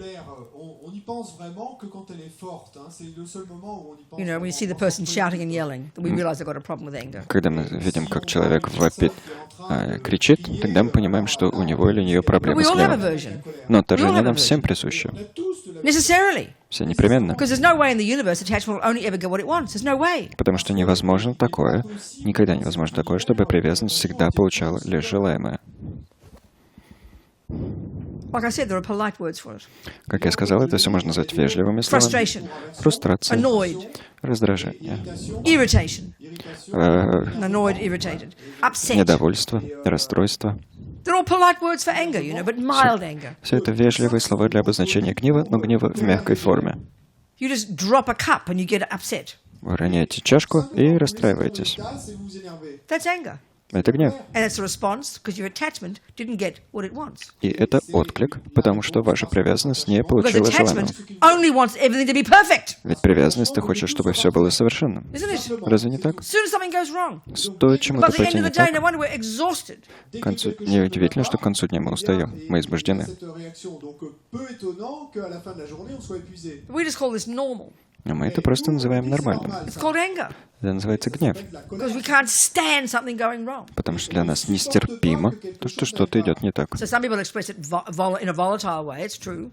Curse and swear and shout. Некоторые люди это выражают в явной форме, действительно, вопят, кричат, проклинают, ругаются. It builds up slowly. А у других гнев медленно накапливается. And then eventually, you go nuts. И в конечном итоге сходишь с ума. Or explode one day. Или однажды взрываешься. Or it becomes complete depression. You become so inert you can't even go to bed one morning. Или это отторжение превращается в полноценную депрессию. Столько не можешь найти себе сил выбраться из постели. Because attachment, you see, is not just like, oh, I like chocolate cake. That's very gross level. Потому что привязанность — это не только, когда думаешь, о, мне очень нравится шоколадный пирог. Нет, это только грубый уровень. Is at the level of an assumption. Привязанность существует на уровне допущения. that I must get the nice things. Допущение о том, что мне должны And the доставаться вещи need to get the хорошие. nice things. И нужды получать хорошие And вещи. underneath even that is this dissatisfaction. А еще глубже этого кроется неудовлетворенность. Something's always missing. Чего-то всегда No matter недостает. what I do, Что бы я ни no matter делал, what I get, что бы я ни no matter получал, what I achieve, чего бы я ни достигал, не достигала, never enough. никогда недостаточно, всегда недостаточно. Такова энергия So привязанности. primordial. Но So настолько hard to изначально, recognize. настолько сложно ее распознать. You know? And 1,000 times a day it's being thwarted. И 1000 раз на дню привязанность не достигает желаемого. We don't catch it Мы ее не until перехватываем. it's too late. Не перехватываем, пока не окажется слишком поздно. Of course, we just call it normal. Разумеется, мы просто называем это нормальным. Buddha says it's a mental illness. Будда говорит, что это умственное расстройство. Just a question of degree, that's all. Вопрос лишь в том, в какой степени оно выражено. So, of course, this demands to really be on the case, to really be our own therapist, it demands an incredible clarity. Разумеется, для того, чтобы действительно с этим работать, чтобы действительно быть нашим собственным психотерапевтом, нужна невероятная ясность. And inner awareness, the practice being inner aware internally. Внутреннее осознавание. Практика на внутреннем уровне. Внутреннее осознавание. And that we just have to practice. А в этом нам попросту And нужно that's why упражняться. practically a little simple meditation, 5 minutes in the morning, mindfulness meditation, has incredible benefit. И вот здесь-то простая медитация, скажем, 5 минут, которую мы выполняем утром, 5 минут медитации осознанности, которой мы занимаемся по утру, приносит невероятную пользу. So we know ourselves that from the second we wake up in the morning Мы сами по себе знаем, что с мгновения нашего пробуждения по утру, and the senses wake up, когда пробуждаются чувства, everything is experienced through our senses, isn't it? а все переживается посредством наших чувств, верно? Then we do all our jobs and do this and have breakfast and get in the car, go to work and do this and go blah. It's all completely externally oriented. Мы садимся в машину, мы едим завтрак, садимся в машину, куда-то добираемся и так далее. Все это полностью ориентировано вовне. We know all the time, chatting away behind. It's always there, isn't it? Like this noise, constant. Мы знаем, что постоянно у нас где-то там присутствует какая-то болтовня на заднем плане, кто-то что-то бубнит, непрестанный шум какой-то внутренний. And then suddenly the car jumps in front of you on the road. И внезапно на дороге перед вами выскакивает автомобиль, You know, and you explode. вы взрываетесь. Weren't even aware. Вы даже не осознавали, Not for some cosmic reason, не из каких-то космических соображений, because it's not part of our culture а потому что to learn techniques, в нашей культуре to be aware of your mind. не принято осваивать техники, позволяющие основать собственный ум. That's all. We just don't learn it. That's all. Вот и все. Мы просто их не осваиваем. So, okay, this meditation, you know, sitting there, watching your breath, doing something like that. И вот эта медитация, где мы, скажем, сидим и наблюдаем за своим дыханием, или делаем нечто подобное. The goal is to get concentration. Целью в том, чтобы развить сосредоточение. Well, most of us won't get that. Большинство из нас до этого не But доберутся. almost immediately, what we will get, Но с чего мы добьемся почти сразу, we'll start to notice мы начнем замечать мысли. the concentration meditation technique. This one coming from the Hindus, the Buddhas use. Техника медитации сосредоточения — это самая пришедшая от индуистов Is taught в буддийские воззрения. is taught in terms of 9 stages of development. Преподается с точки зрения 9 стадий развития. So they say one of the signs of success at the first of the 9 И говорится, что один из знаков, признаков успеха на первой из 9 стадий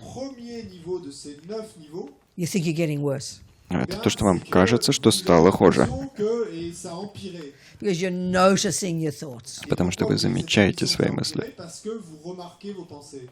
And way to go, baby, I tell you. И еще долго с того момента до достижения A успеха friend of продвигаться. mine, a friend of mine in New York years ago, went off and did 1 year's retreat here in one of the Kagyu centers and wherever they are, the retreat centers in France. Один мой друг, живущий в Нью-Йорке, выполнил как-то годичный ретрит в один из французских кагюпинских центров, в одном из французских кагюпинских центров, выполнила. И вот она вернулась в Нью-Йорк I only just began to see my mind. И сказал мне: Робина, мне нужно было вернуться. Я только начала замечать свой ум. And then another year. выполнила еще and год, then another year. потом еще год, Ensuite, il y a encore une autre année de And she retraite. died anyway, so maybe she became a holy being, who knows. и потом она, правда, умерла, но, может быть, стала You've святым got way to go, существом. you know? Но еще долго предстоит продвигаться. So we've got to be long-term patience on this. Так что нам нужно долгосрочное терпение в этом процессе. So, You know, this is where the goal, like first answer when I asked this person here, where is she? She's not there. There she is. Where's the glasses? Who was it? What's the purpose of meditation? To calm your mind. And I cracked a joke. Помните, я спросила у женщины в очках, что, в чем цель медитации? Она сказала, что цель в том, чтобы успокоить свой ум, и я пошутил на эту тему.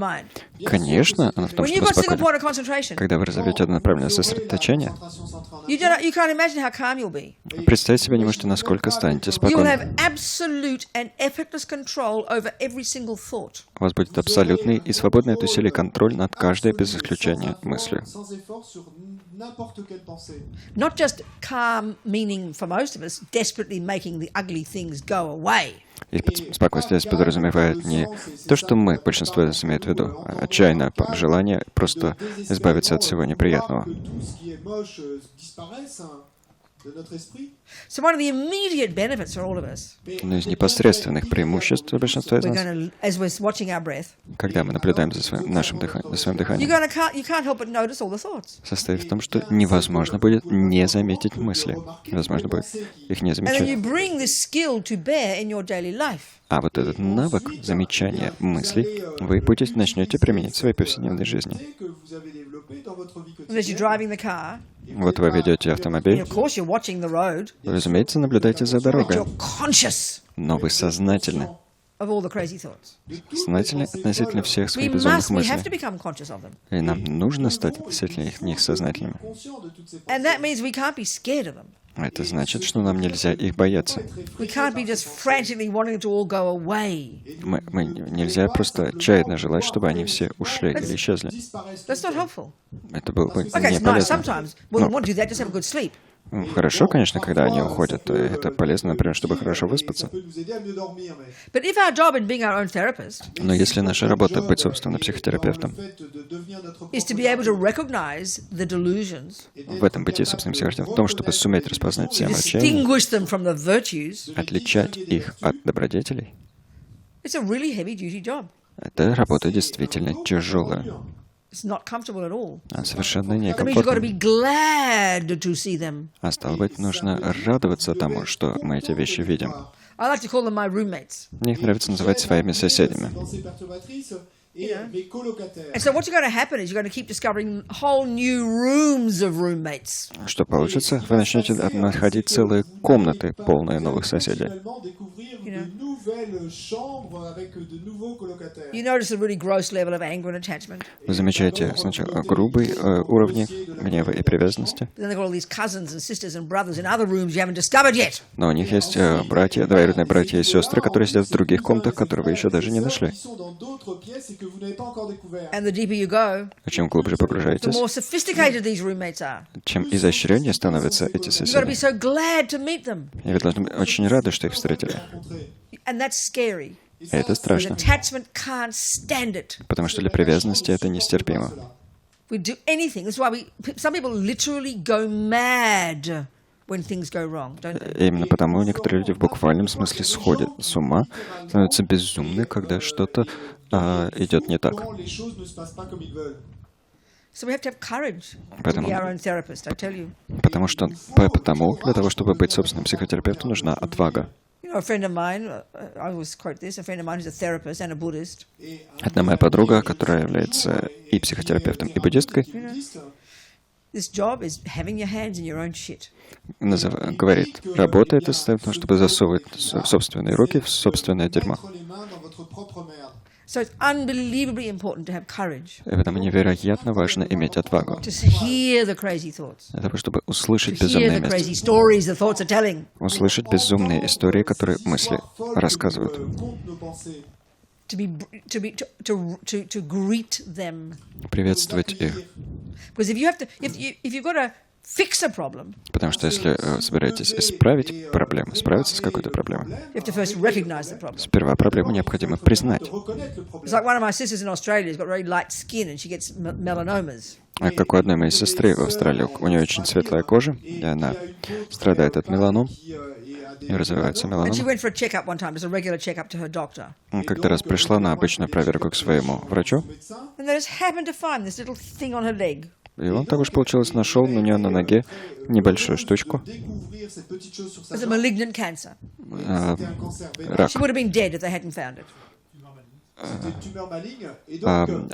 опасную форму рака, и она умерла бы, если бы Well, she эту was вещь не shocked to нашли. find it. Конечно, она была шокирована, что нечто Immediately подобное really нашли, но в то же время сразу очень обрадовалась, Now she could fix it. потому что теперь она с этим может справиться, That's the kind of разобраться. courage that's the kind of courage we need to look into our own minds. Вот такого рода отвагу нам необходимо And that иметь. means don't exaggerate your bad qualities. А это означает также, что мы не преувеличиваем свои негативные качества. Это было бы лишь еще помрачение. And that means also we have to consciously and actively acknowledge the virtuous states of mind. А это означает, что нам также необходимо сознательно признать, осознать добродетельное состояние We ума. never do that. А мы никогда этого не Ego делаем. is addicted to misery. Эго зависимо от несчастья. Time for a tea break. Время сделать перерыв на чай. Okay. Хорошо? Have a tea break Перерыв на чай. while you observe your mind. Пока вы наблюдаете за своим умом. Are we communicating, people? Все ясно? Do we recognize anything here? Вы узнаете то, о чем идет речь? Хорошо? Universal truth, isn't it? Универсальная истина, правда? Okay. I'll have a cup of tea as well. Я тоже выпью чай.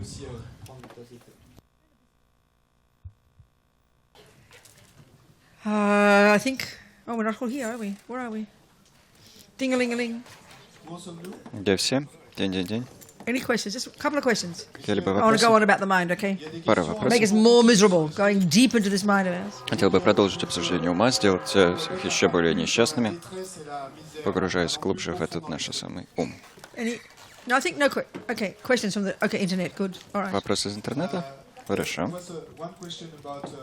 Был один вопрос о голодных духов. Если кто-то одержим духом и находится под влиянием этого духа, человек совершает дурное действие по отношению к другому существу, будет ли человек нести за это ответственность? Создаст ли этот человек недобродетельные кармические семена?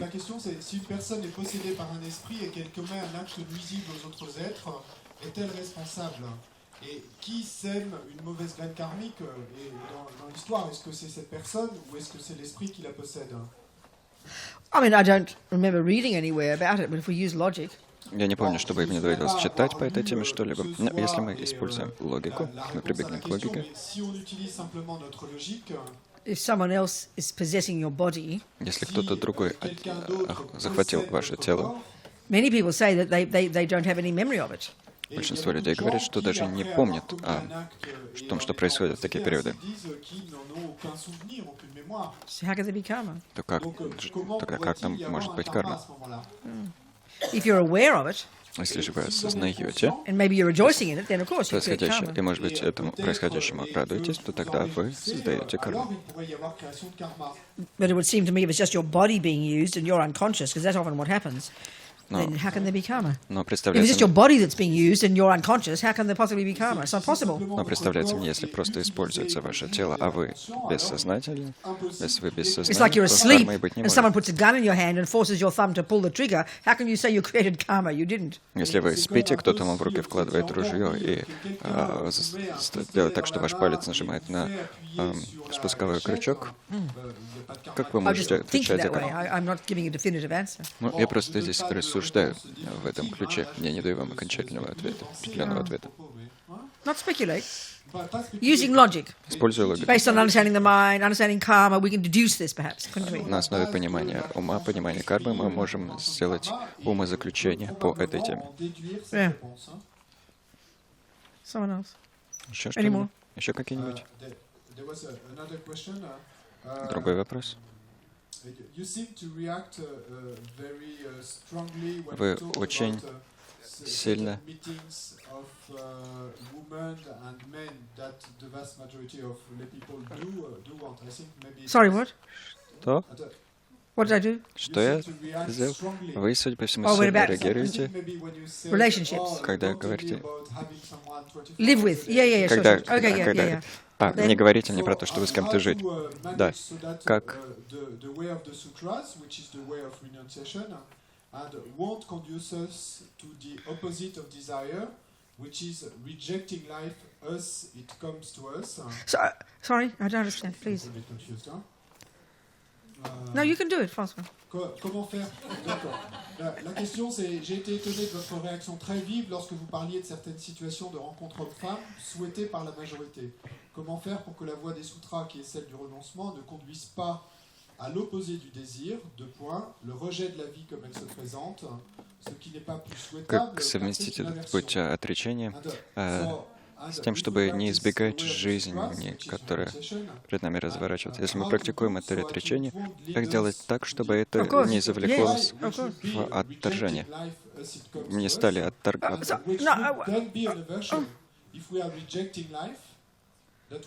What does it mean by rejecting life? Что здесь имеется в виду So you mean отвержением me жизни? saying how revolting I couldn't stand to live with a person? Is he indicating that's rejection of life? То есть, Is that the если indication, perhaps? подразумевается, что I'm not being если... personal. I'm just asking if he means that. Если Which could be aversion. You're right. If you have aversion to something, it's a problem. But действительно, речь может идти речь об отторжении. But on a practical level, Но на уровне практическом, as long as you have attachment, если у вас есть привязанность, let's say to alcohol, скажем, к алкоголю, I think very happy to have aversion to it. Be skillful. очень здорово было бы иметь к Very excellent idea to have алкоголю. aversion to it, to stop you getting drunk and destroying yourself. Это было бы очень искусно. Вы бы в силу этого перестали его употреблять и себя разрушать. But to think that because you've got attachment to sex and you give relationships up and then you end up hating people, that's not cool. That's ridiculous. Но, конечно, если у вас привязанность к сексу, вы отказываетесь от отношений, и в свете этого начинаете людей ненавидеть, это, конечно, не здорово. Если у вас сексуальная зависимость, вы решаете отказаться от отношений, чтобы с этим справиться, начинать ненавидеть людей, да, это не круто. So it's true the way I reacted was strong. Obviously I was exaggerating. Разумеется, моя реакция была очень And сильной, it could и have я appeared очевидным to be образом arrogant, like as if преувеличивал. I'm so clever, I've got renunciation, you haven't. That's not meant what I meant at all. Ему могло показаться, что я типа такая умная, у меня есть отречение, у вас нет, но я совершенно не это имел в виду. That was more to do with my personality, Это скорее относилось к моему собственному характеру, к моей личности. that I can't stand being kind of confined. Потому что я Other people running my life. терпеть не могу, когда меня что-то сдерживает, когда другие люди управляют моей жизнью. Или когда ограниченные люди управляют моей жизнью.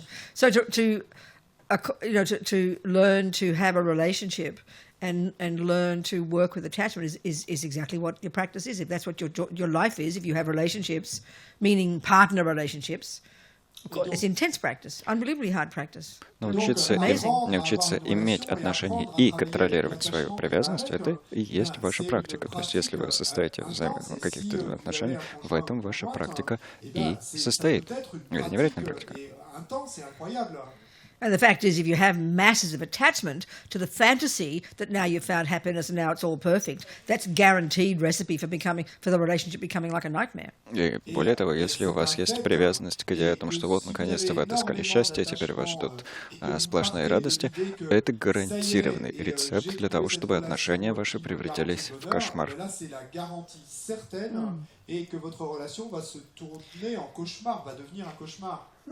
So not easy. Так что не просто. But like I said, if you're going to be attached, Ну, как я сказала, если уж at собираетесь least be attached to a привязываться, nice person по крайней мере, привязывайтесь к приятному человеку, who can help you develop yourself and become a better person. How marvelous! который поможет вам развиваться и стать человеком получше. Замечательно.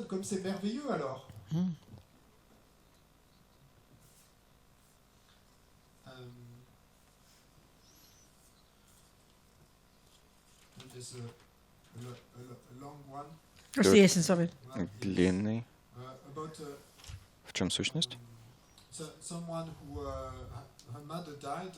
У кого-то умерла, у человека умерла, у женщины умерла мама. Не было возможности оставаться рядом с матерью по ходу всего процесса умирания, читать молитвы. Замечательно. Но Сейчас она все еще обкладывает могилу цветочками. И вот первый вопрос. Если умершая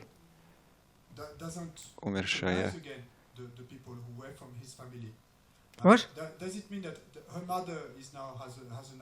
означает ли, что это у матери теперь новая жизнь? И она уже не It будет depends on the person. осознавать, Some people can have that memory, but most people don't. она уже не узнает свою прошлую дочь. Это зависит от человека. Некоторые люди помнят людей своих прошлых жизней, но большинство людей нет. Ça dépend de la personne, mais pour la plupart des êtres, ben oui, ils ne se souviennent pas de leurs proches des vies passées. But guaranteed they will meet again. Но они гарантированно встретятся вновь. C'est qu'elles se rencontreront de nouveau. Je lui fleuris sa tombe, c'est donc pour moi, elle ne fait plus partie de ce monde, elle ne nous voit plus, il n'y a plus aucun contact. Est-ce que ça sert vraiment à quelque chose que je pense à elle? Он говорит, я кладу цветы на ее могилу. А мне кажется, что это делаю для себя, потому что она не часть этого мира. Она нас не видит. И никакого контакта между нами. Полезно ли думать о ней? It's useful if you think, yes, there can be lots of ways you can do it. In Rinpoche's book, he mentions various practices we can do that can be helpful. Да, полезно, если вы делаете это в конкретном ключе. Все зависит от того, каким. Есть множество способов помнить об умершем человеке, и в своей книге Римпоче, Амсо Римпоче рекомендует разные способы помочь. So Rinpoche would suggest one of the practices is if she's got any ashes left over of the person, or even any of their body, like their hair or their nails. Maybe there's an old hairbrush of her mother, and there's some hair in it. You get that, and you get it blessed. There's a special practice you can ask the lamas to do called jangwa. Один из способов, который Римпоче рекомендует, может выполняться, если у вас есть прах ушедшего или какие-либо части, относившиеся к его телу, например, ногти или волосы, если, может быть, сохранилась расческа, и на ней остались волосы матери, то эти части, оставшиеся части, можно благословить. Есть особая практика, которую по нашей просьбе могут выполнить ламы, и которая называется джангва. And then you could mix that with, say, plaster and have made or make yourself like a stupa or a statue or a little tsatsa, those little bas-relief images, and then that becomes a holy object. And then she can have it on her grave, and then when she goes to offer flowers, she's offering her flowers to a holy object. There's benefit for her mother and benefit for herself. Otherwise, it's just sentimental.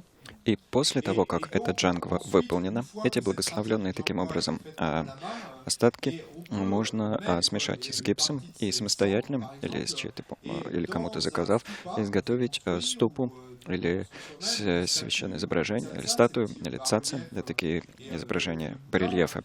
И тогда этот готовый объект становится священным объектом, и он может быть, например, помещен на могилу матери. И тогда каждый раз, когда задающий вопрос подносит цветы, приносит на могилу цветы, она подносит эти цветы священному объекту, что принесет пользу и матери, и самой практикующей.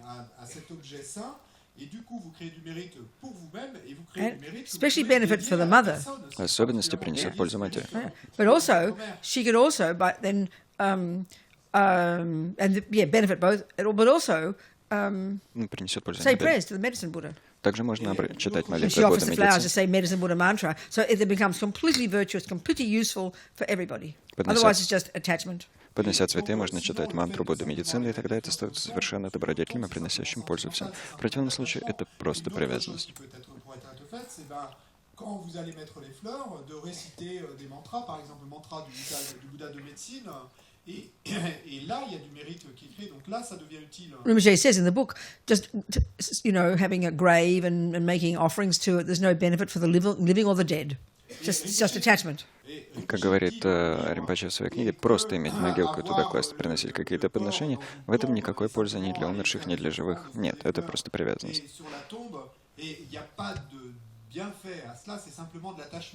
Yeah.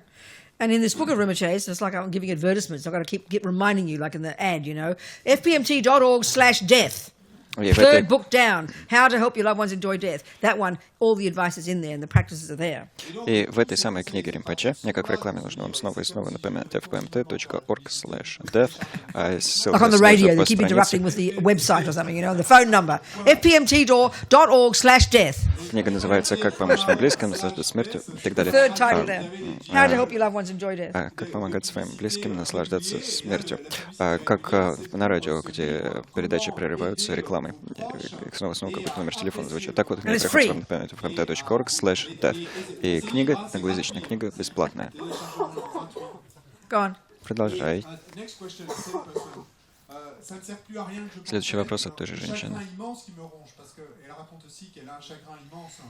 Is that only attachment? Это только привязанность? Yes, that's what I'm saying. It's been Ну, я это и говорю. Yes, quite a of few course. Ведь прошли уже несколько месяцев с тех пор, как он... Of А course. все Yeah. еще дочь испытывает сильную горе. Это привязанность? Да, разумеется. to Do the things that I'm saying. А как справиться с процессом, с этим самым горем? Что ж, выполнить те вещи, которые я порекомендовал. Et faire son deuil, eh ben, faites ces pratiques, ces choses que j'ai And you're using your grief to make it beneficial. И вы используете свое горе, чтобы все это сделать благотворным. pour que ça devienne quelque chose de bénéfique. You feel then more happy because you're doing something beneficial. И тогда ощущаете больше счастья, потому что делаете что-то благотворное. Ferez quelque chose de bénéfique. Yeah. Yeah. Okay. Хорошо? Okay.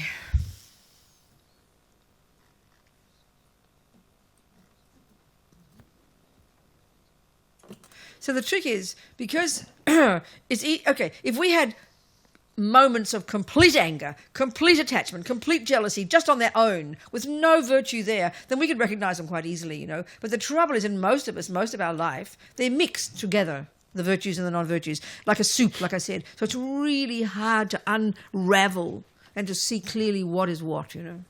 Если бы у нас были вспышки просто гнева, просто привязанности, просто ревности, не смешанные с какой-либо добродетелью, нам легко было бы их распознать. Но проблема большинства состоит в том, что эти недобродетельные состояния переплетены с добродетельными, и нам очень сложно, как в супе, как я говорил, и нам очень сложно их друг от друга отделить. So a person who's got a very extreme personality, it's kind of easy to see, you know. Человек с характером радикальным, склонным к крайностям, разглядеть очень нелегко. Но у людей относительно разумных Your anger is not as violent as a very angry person. гнев не такой яростный, как у человека, склонного к крайности. You know, and maybe you're not a junkie or an alcoholic. Вы, может быть, не наркоман, не алкоголик. And the trouble is, in our culture, it's only when you're extreme that you're considered to have a problem with these things, isn't it? А проблема в нашей культуре состоит в том, что только когда сюда крайности доходят, начинает считаться, что у вас проблемы с этими вещами. Or you're only considered to be it's only considered to be a problem if you express it in one way or another. Или же они считаются проблемой только если их выражаете в той или иной форме. Which is why we have to have awareness of our mind. Именно потому-то нам и нужно осознавать свои умы. So, for example, attachment and love are really hard to distinguish. Например, сложно разделить привязанность и любовь.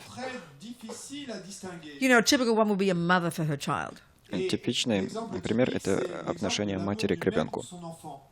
So remember, attachment's bare bones function, Как вы помните, базовая функция привязанности, like all delusions, как у всех омрачений, as Rinpoche says, как отмечает Лама Сопа Ринпоче, it decorates on top of what is already there, layers upon layers of characteristics that just aren't there. дорисовывать поверх того, что реально Like, присутствует, целые слои.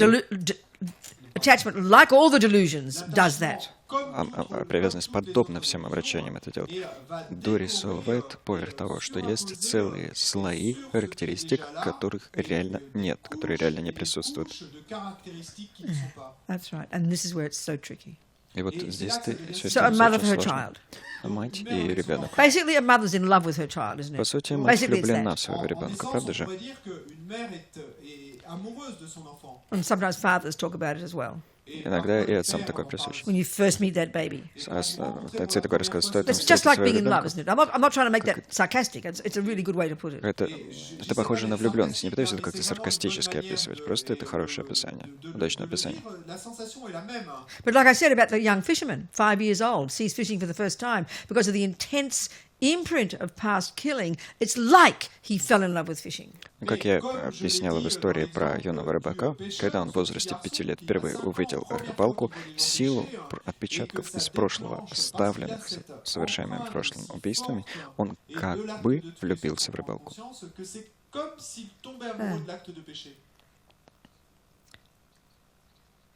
So attachment for a baby that a mother, let's say a mother has, Привязанность к ребенку, скажем, к младенцу, которого рождает мать, or attachment for John, или привязанность к or Джону, attachment for chocolate cake. или привязанность к шоколадному пирогу, The way attachment exaggerates, то, как привязанность преувеличивает, it exaggerates the deliciousness, the beauty, the loveliness of the object.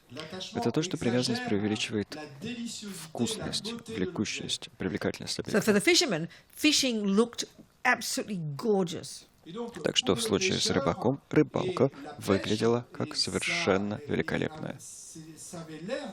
I remember reading the biography of Robert Hughes, who was this Australian journalist who was the art critic for Time magazine for like 40 years. He died now. Я помню, читала биографию Роберта Хьюза, австралийский журналист, который работал в журнале Time He said when he критиком first искусства. went trout fishing, Он говорил, что когда он впервые поехал на it was like a cosmic experience.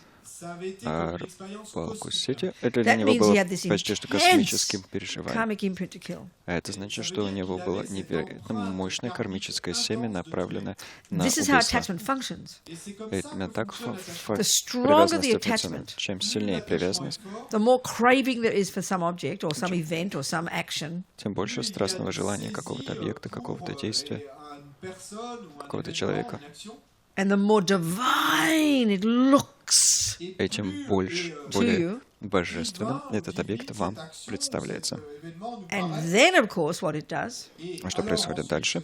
this attachment, Разумеется, and the more we understand the Vajrayana model, the more this makes sense. это привязанность. И чем больше мы понимаем джайанскую модель, тем больше That all of our видим. states of remember, all of our minds are inextricably linked with our own personal set of the four elements. Где объясняется, что все наши состояния ума неразрывно связаны с нашим собственным набором 4 элементов. And all these wind energies, these subtle wind energies, course through these 72,000 subtle channels of our body, our subtle body. Все эти энергии ветров, все эти тонкие энергии движутся по 72 тысячам тонких каналов нашего тонкого тела. And all these different states of mind are connected to their own wind energies. И все эти различные состояния ума связаны со своими собственными энергиями ветров. So attachment, Так что привязанность, when it's really strong, когда она по-настоящему сильна, makes the object look divine заставляет объект выглядеть божественным and literally triggers incredibly delicious feelings. и в буквальном смысле вызывает невероятно приятные, влекущие чувства. So usually cosmic experiences sounds like sex, doesn't it? Обычно при словах «космическое переживание» нам представляется секс. По описанию That's the звучит kind of как секс. intensity of experiences we tend to think of. О такого вот рода интенсивности переживания мы думаем. But attachment is attachment is attachment. Но привязанность есть привязанность. It's just what we call sexual attachment. Что есть вещь, которую мы называем It's сексуальной just very привязанностью. strong attachment, that's all. Это просто очень мощная привязанность, и все. That triggers very strong, nice feelings. Которая вызывает очень мощные, приятные чувства. I remember reading about one American serial killer, like many years ago. He called himself BTK, bind, torture, kill. He spent like 30 years kidnapping people, partners, children, families, and then having this elaborate scenario in which we bound them, tortured them, and then killed them. Я помню, много лет назад читала об одном серийном убийце, который себя называл BTK. Связывай, убивай, связывай, пытай, убивай. И он множество людей похитил, пар, детей и так далее, и играл с ними в такой осуществлял над ними такой развернутый сценарий, где он их, собственно, связывал, пытал и убивал. And he got incredible, he like had, as he called it, sexual pleasure. И как он это описывал, он получал невероятное сексуальное удовольствие. In other words, very strong, good feelings, that's all. Иными словами, очень мощные, приятные чувства. because of the intensity of the karmic connection of doing that, the karmic habit, В силу интенсивности кармической связи с тем, чтобы этим заниматься powerful кармической addiction to it. привычкой, и мощной зависимости от этих действий. So of course you'd be addicted to it because it gives you good feelings. Так что, разумеется, вы будете от этих вещей зависимы, ведь они вызывают у вас приятные чувства. Et bien sûr qu'il était accro, puisque ça lui donnait des sensations si agréables. This is what attachment is. Et c'est ça Это и есть To, привязанность just ordinary sensory objects, to objects out there. к обычным чувственным объектам, объектам где-то вовне. Of course the fisherman would think that fishing is wonderful. Конечно, рыбаку показалось, что рыбалка замечательна. All these good feelings. Эти приятные чувства. And this is the thing about the way the mind works. И в этом-то суть того, как функционирует ум. As they say in Buddhist psychology, Как говорится в буддийской it's so психологии, interesting. это очень интересно. This proves our mind makes everything up. Это доказывает, что наш ум все выдумывает. Everything out there, Все где-то the там. way it appears to us, beautiful, ugly, То, каким нам что-то кажется, прекрасным или уродливым, it appears, this is how they say it, предстает, так это in the описывается, aspect of whatever's in the mind. в аспекте того, что в ума, так это описывается, в форме того, что в уме. To the little boy, the fisherman, Для маленького мальчика, который стал met fishing рыбаком, for the first time, он встретил впервые рыбалку. triggered the karmic seed Это пробудило from кармическое having семя, from past killing, созданное прошлыми убийствами, triggers extremely good feelings. активировало невероятно приятные чувства, And this is like virtually simultaneously. и почти что одновременно And therefore causes it look dazzling and lovely. все это произошло, и потому-то рыбалка и казалась великолепной и замечательной, чарующей и замечательной. Look when you're in love. I remember. Посмотрите на себя, когда Everything looked влюбляетесь. divine. Я помню, все выглядит божественно. You feel like a goddess, Чувствуешь себя богиней, light, легкая, blissful, полное блаженство, everything's sparkly. все блестит. Isn't it? Разве не так? That's how that torturer saw things. But by torturing. Также видел все тот человек, который занимался пытками. Только ему такими представлялись пытки. А Роберт Хьюз A cosmic experience. описал свой опыт рыбалки как космическое Killing переживание. fish. Убийство рыбы. The torturer. И тот человек, который The пытал. pedophiles. И педофилы. You know, whatever. Look at the habits of sentient beings. Look Что at бы the то habits ни of было. humans. It's Посмотрите на heartbreaking. привычки живых существ, посмотрите на привычки людей. Сердце разбивается. Why we're addicted to sex, addicted to food, addicted to all our sleep, addicted to all our habits. Почему мы зависимы от секса, почему зависимы от пищи, почему зависимы от сна, всех своих привычек. Attachment's a junkie. Привязанность — это I'm наркоман. not joking, you know. И я не шучу. We only call attachment a problem when we call it addiction when it's like heroin, you know. Мы называем привязанность проблемой, называем ее зависимостью, только когда речь идет о такой вещи, как героин, скажем. Having any attachment at all Но is serious mental illness. наличие любой Having any привязанности, attachment at all наличие абсолютно любой привязанности — это серьезное умственное расстройство, психическое расстройство. I mean, this is shocking to hear. И нас is шокирует normal эти слова, world когда for мы us. слышим. Ведь для нас это нормальная It's вещь. hard to imagine being without it. Сложно представить, каково жить без привязанности, существовать без So нее. you try and imagine a mother Пытайтесь представить мать with no attachment. без какой-либо привязанности. And this is the thing. Look at the mothers who don't have attachment. И вот посмотрите на матерей, у которых нет привязанности. They're called cruel. Их называют They give жестокими, their babies away or let them die or something, especially if they're junkies or whatever, you know. потому что они отдают своих детей или там позволяют им умереть и так далее. Особенности, если сами наркоманки. It's because they don't have attachment. Почему? Потому что у них нет привязанности. Think of someone you're not attached to. Think of a baby you're not attached to. Подумайте о младенце, к которому вы не привязаны.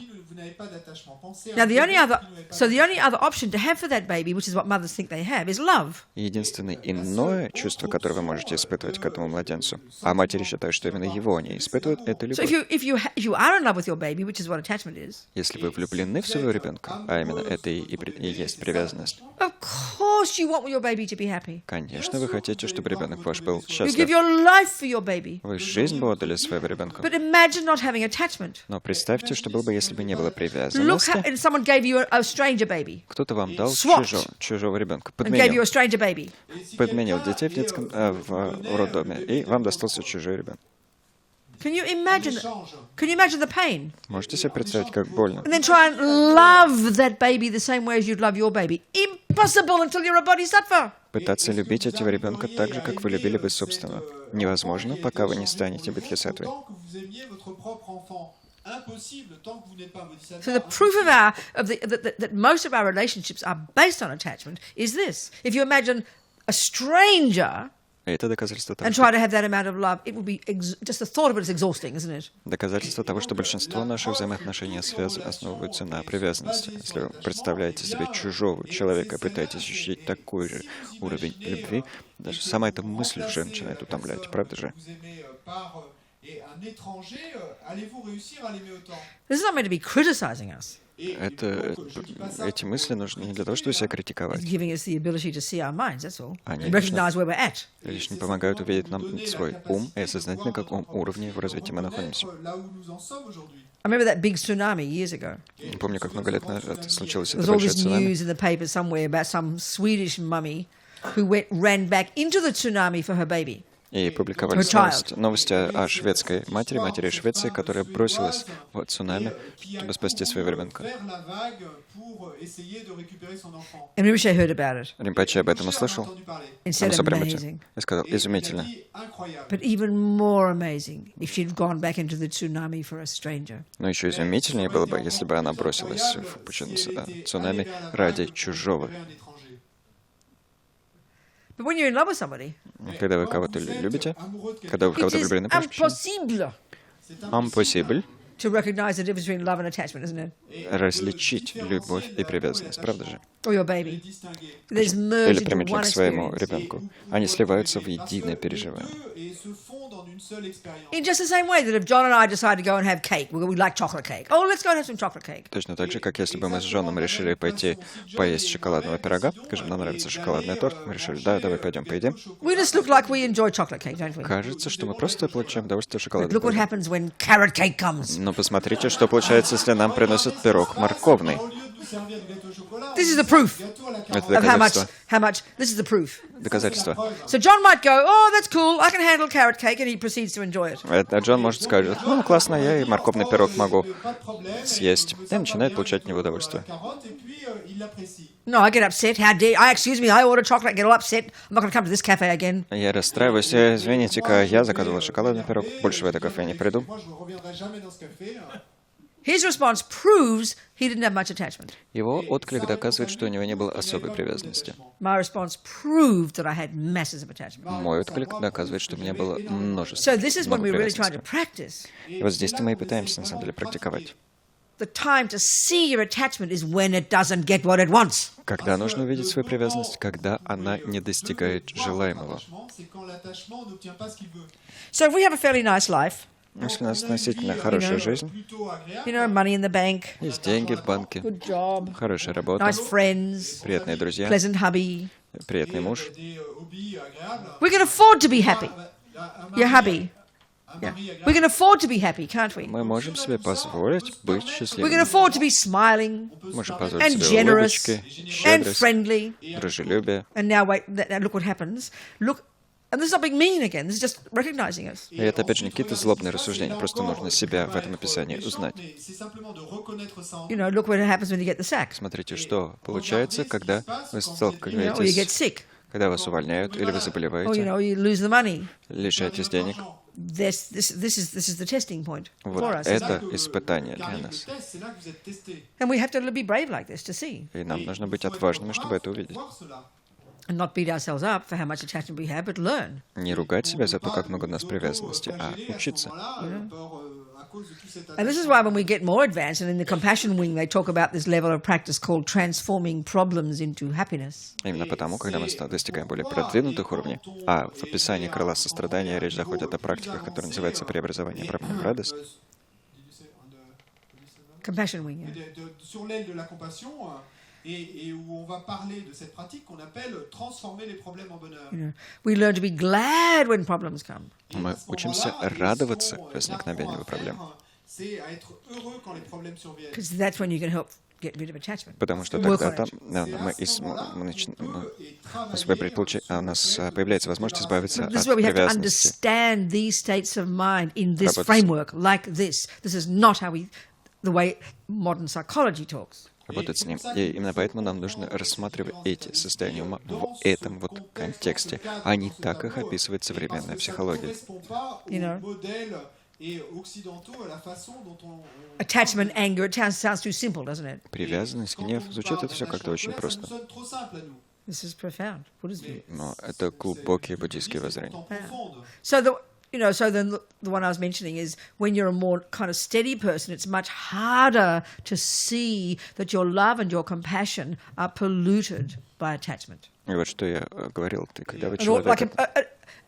okay, I think in my family, me and one of my sisters. В моей семье, So I was одна always, из моих the сестер, moment I didn't get what I wanted, stamp and kick and yell and scream and aggressive, violent, angry. стоило мне не получить желаемое, как я немедленно начинала топать ногой и кричать, была в такой яростном Colérique, состоянии. violent, sounds very extreme in French. But it was true. Правда, так I was и было. nice as well, apparently. Я милой тоже была. Apparently. Yeah. Как будто So бы. one of my sisters, Julie, Одна из моих сестер, Джули, she was a peacemaker. была миротворцем.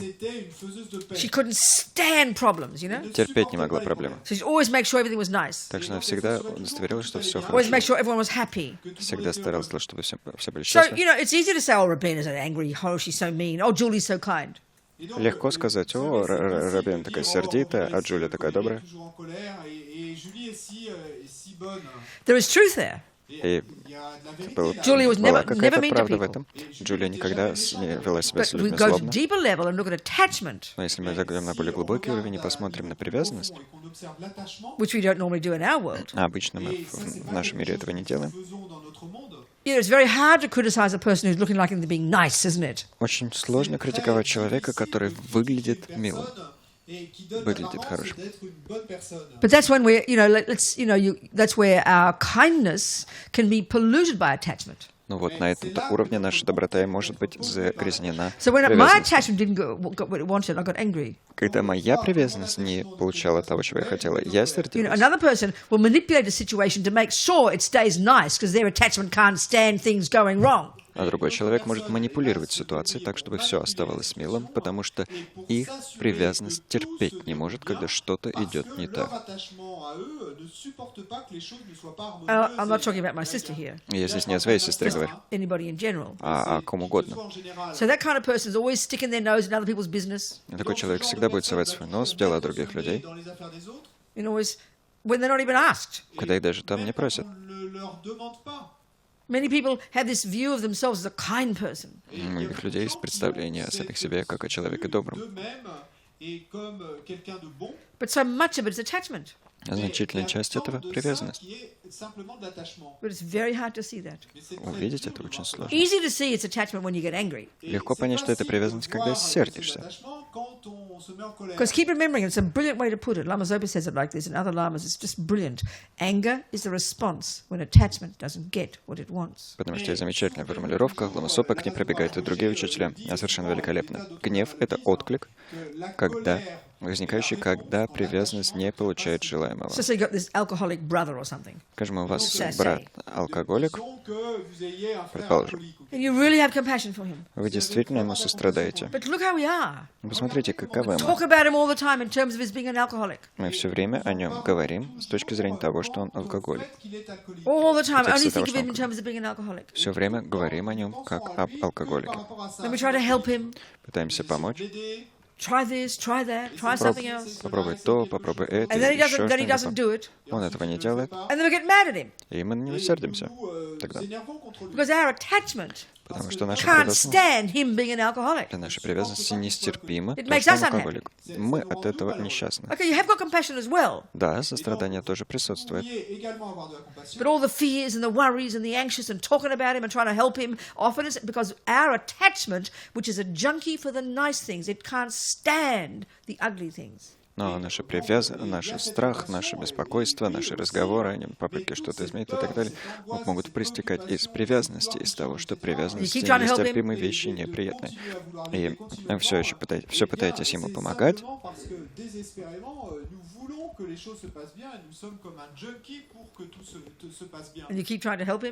все пытаетесь ему помогать. Он все терпит неудачи. И вы на него машете рукой. Махнете рукой. Твои проблемы. Это ваша проблема, потому что вы пытались манипулировать им, чтобы сделать его тем, чем хочется вам. Ты был бы гораздо счастливее, если бы не был алкоголиком.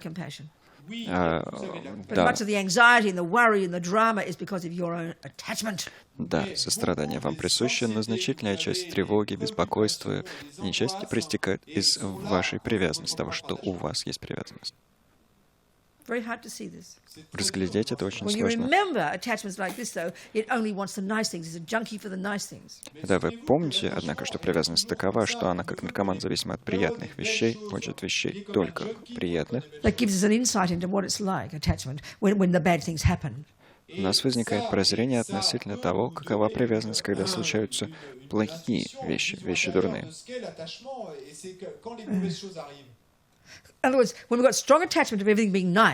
Иными словами, когда мы мощно привязаны к тому, чтобы все было мило, мы на плохие вещи даже смотреть не хотим, чтобы все ушло. Но если мы действительно стараемся работать над своими умами, нам нужно практиковать терпение. Эти слова очень странно. Мы под большей частью терпением подразумеваем пассивную агрессию. Где сжимаешь зубы и ждешь, что эта гадость уйдет. Но это не терпение. Это, собственно, подобно пассивной агрессии. Терпение — это подлинно отважный настрой, который приветствует проблему без страха, страшно, видит ее,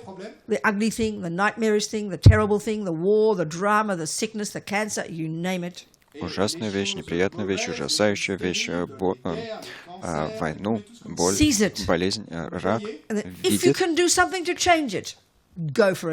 И если есть возможность что-то изменить, смело дерзайте, детка.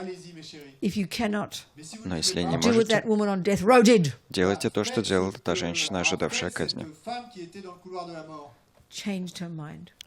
И она изменила свой ум. Я решила, я не заключенная, я монахиня.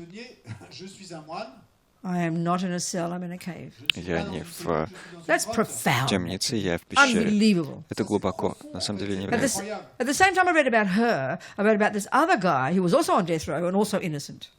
Когда я прочла об этой женщине, я прочла о другом человеке, который также ожидал приведения в действие своего смертного приговора и тоже сидел в тюрьме. А вот он полностью обезумел. Каждый день пребывал в ярости и орал. Я не насиловал и не убивал эту женщину. Полностью сошел с ума.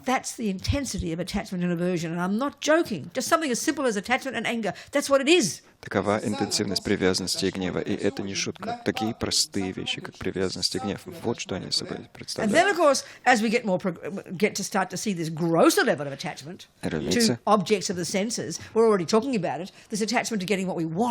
Разумеется, тогда мы начинаем видеть и привязанность к чувственным объектам, привязанность к тому, чтобы получать желаемое, к тому, чтобы все шло по-нашему, было как нам хочется. L'attachement veut que les choses soient comme nous le souhaitons. What time is dinner? 1 minute. Oh, okay. So as we learn more about this as we go into the compassion wing, at the same way we talk about transforming problems, we learn to understand attachment at a deeper level. This strange concept these Tibetans, I think, have come up with called the 8 worldly dharmas. И более глубоко мы эти вещи узнаем, когда переходим к крылу сострадания, где рассматриваем преобразование в радость. И также мы также знакомимся с особой необычной концепцией, которая, может быть, до которой додумались тибетцы, которая называется «8 мирских дхарм». И это способ описания привязанности на гораздо более тонком уровне. So this one of, either your colleague at work being mean to you, or this guy being, accused on death row and going completely mad. И в рамках этого, дурно ли с вами поступает ваш коллега по работе, или вы, этот парень, который ожидает казни и полностью сходит с ума? This is the attachment that we have that is the deepest one of all, closest to the one of ego grasping. Все это глубочайший из присущих нам видов привязанности, который ближе всего к цеплянию за эго. Attachment to being seen as a good person. Привязанность к тому, чтобы нас считали хорошим человеком.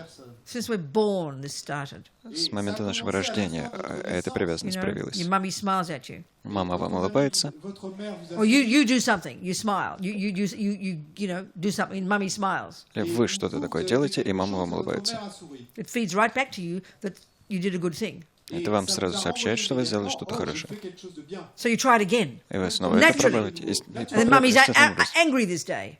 А сегодня мама сердится. Mummy's angry though this time. А в этот раз мама сердится. You get completely confused. Вы совсем запутались. No wonder kids go nuts. Неудивительно, что здесь с ума сходят. Mummy's up and down like a yo-yo. Мама как йо-йо, то взлет. And this Меня то attachment взлет, is то спад. frantic to get her to do the right thing because we can feel like we've been approved of. И наша привязанность нас отчаянно пытается сделать то, что нужно, потому что хочет ощутить, что нас одобряют. This is the nightmare, the worst one. Это кошмар, самый страшный из кошмаров. Then we internalize what mummy says, what daddy says, what the Catholic Church says, and the government, and they, and the next door neighbours, and auntie, and uncle, and grandma. We learn all these things, and then we try to live those out so we can get approved of. Oh, we're thinking that what's the right thing? Well, mummy said this. Oh, I'll do the right thing because then I get approved of. И вот мы впитываем все, что говорит мама, говорит папа, говорит католическая церковь, говорит государство, говорит дядя, тетя, кто-то там еще. И пытаемся жить в соответствии с этими вещами, потому что отчаянно стремимся к одобрению. Et avec frénétiquement toujours se dire est-ce que j'ai fait la bonne chose, est-ce que je vais être approuvé par maman, un tel. Every second in our mind. Каждую секунду в нашем уме. We're thinking of what other people think about us. В своем уме мы думаем о том, что о нас думают другие люди. We're imagining ourselves talking to other people, getting them to hear what we're saying. Представляем, что беседуем с другими людьми, заставляем их выслушать наши слова.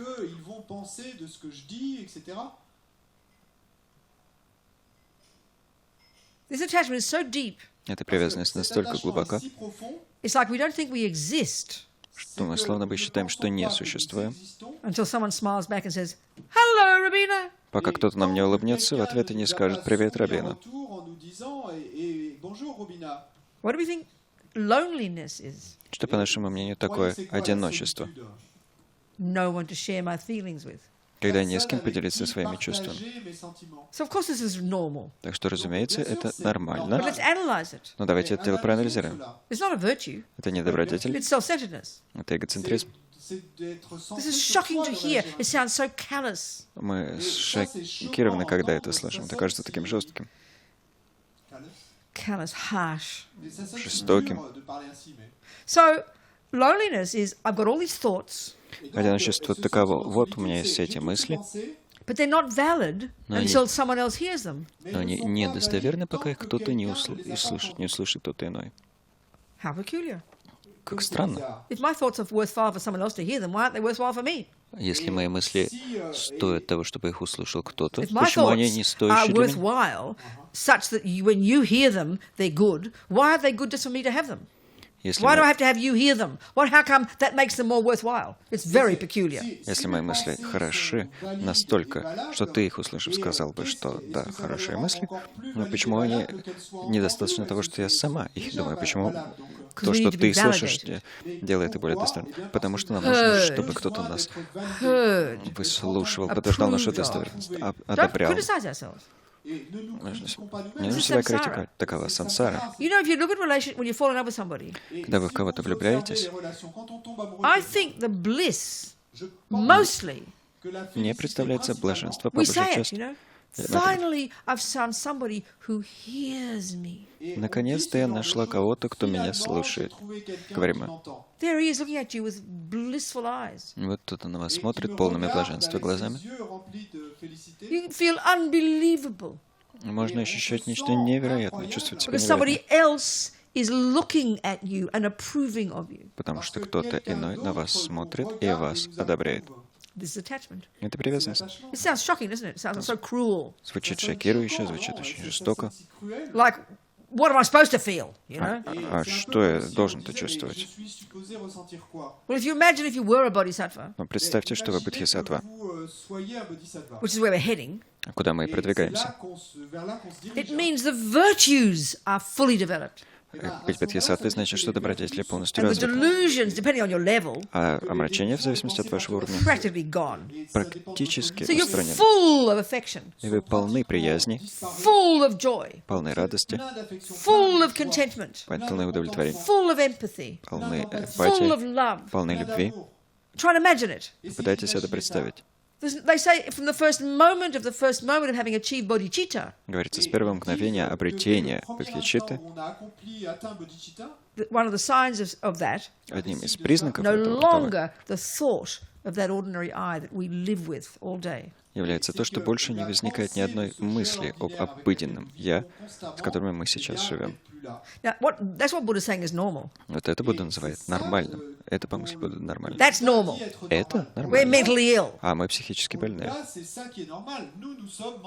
But in our world, we call it normal. Но мы в своем мире называем это You нормально. know, in our world, all our psychological models В нашем мире все наши психологические модели define us in terms of being social creatures. нас описывают с точки зрения того, что мы социальные существа. So, you know, there are so many kids these days, this is my own opinion, okay? В наше время есть множество детей, There are many это лишь kids who мое have мнение. been recognized by Tibetan lamas as reincarnations. Есть множество детей, которых тибетские ламы признают перерождениями. Well, there's one of them. He Вот. was called autistic. И вот одного из них назвали аутистом. So, Про него говорили, что он аутист. and what that means is he's got lacks social skills, Это означает, что у него недостает социальных навыков, not noticing what other people think, он не замечает, что думают другие люди. you know. Well, you could think of it another way. Но можно и в другом контексте это рассматривать. This little one is, you know, he seems to have been a previous yogi. Этот ребенок в прошлом, как представляется, был йогином, Very powerful personality. с очень мощным характером, сильным Very характером, obsessive. сильным, You know, I remember the mother was really getting upset about him, worried because they called him autistic and everything. с очень сильными, мощными идеями. Я помню, когда мать расстроилась, его мать была You know, she расстроена, wrote to потому Lama что Zopa, he gave all these practices, him all these practices to do to memorize these things, and he does all that. But also she wrote, I suggested she wrote to one Tibetan Lama, and these Tibetan doctor, and they're like lamas, some of these Tibetan doctors, they're amazing holy beings. So she sent him a picture and a few of his symptoms, and all he said was, oh, yes, that's how yogis behave. Вот потому что мать была расстроена, потому что ребенка сочли аутистом, страдающим от аутизма, и мать написала Ламе Сопе, он дал определенные практики, которые ребенку нужно выполнять, он заучил и выполняет. И кроме того, он написал одному тибетскому врачу, некоторые тибетские врачи подобны Тибетам, подобны ламам, и прислала этому тибетскому врачу фотографию, описание симптомов, и врач сказал, так просто йогины так себя и ведут. Et la réponse a été simple, il lui dit, clairement, il a le comportement de quelqu'un qui a dû être un grand yogi dans une vie passée. Donc plus question d'autisme à ce moment-là. Et d'ailleurs, ce garçon est super intelligent. Anyway, so you think what's two normal kids? Normal. Our Подумайте о normal. так называемых нормальных детях. Наше понимание нормально. Needy, Все время что-то нужно, desperate to be approved of, отчаянно ждут, что их кто-то одобрит, angry, сердится, jealous, so they're playing завидуют, together. играют Then someone вместе. takes their toy. Кто-то берет их Then they get all игрушку, upset and fight. они расстраиваются и Then they дерутся, kiss and make up. а потом целуются и мирятся. That's called normal. Это считается нормальным. This other kid А вот этот doesn't need ребенок people's approval. не нуждается в одобрении Does the других things on his людей, own. делает все сам So по it's called себе. abnormal. И его называют ненормальным. Qui joue tout seul, qui fait les choses tout seul, et on dit de lui qu'il est anormal. I'm not being Tom Cruise or anything here. Я здесь не пытаюсь Тома Круза Check изображать, up before you send your kids to be diagnosed, okay? но расчухайтесь, прежде чем ребенка отправлять на постановку диагноза. Ici, mais tout ce que je veux dire, c'est avant d'envoyer vos enfants être diagnostiqués comme ceci ou cela, vérifiez. So, attachment. Привязанность. Attachment to reputation. This Привязанность is к репутации. our main disease.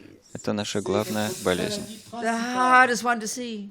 Ее сложнее всего They разглядеть. say the yogis in the mountains who've given up everything. Говорится, что йогины в горах, отказавшиеся от всего, They're still thinking about what the people in the village are thinking about them. все еще думают о том, что люди в деревне внизу о них думают.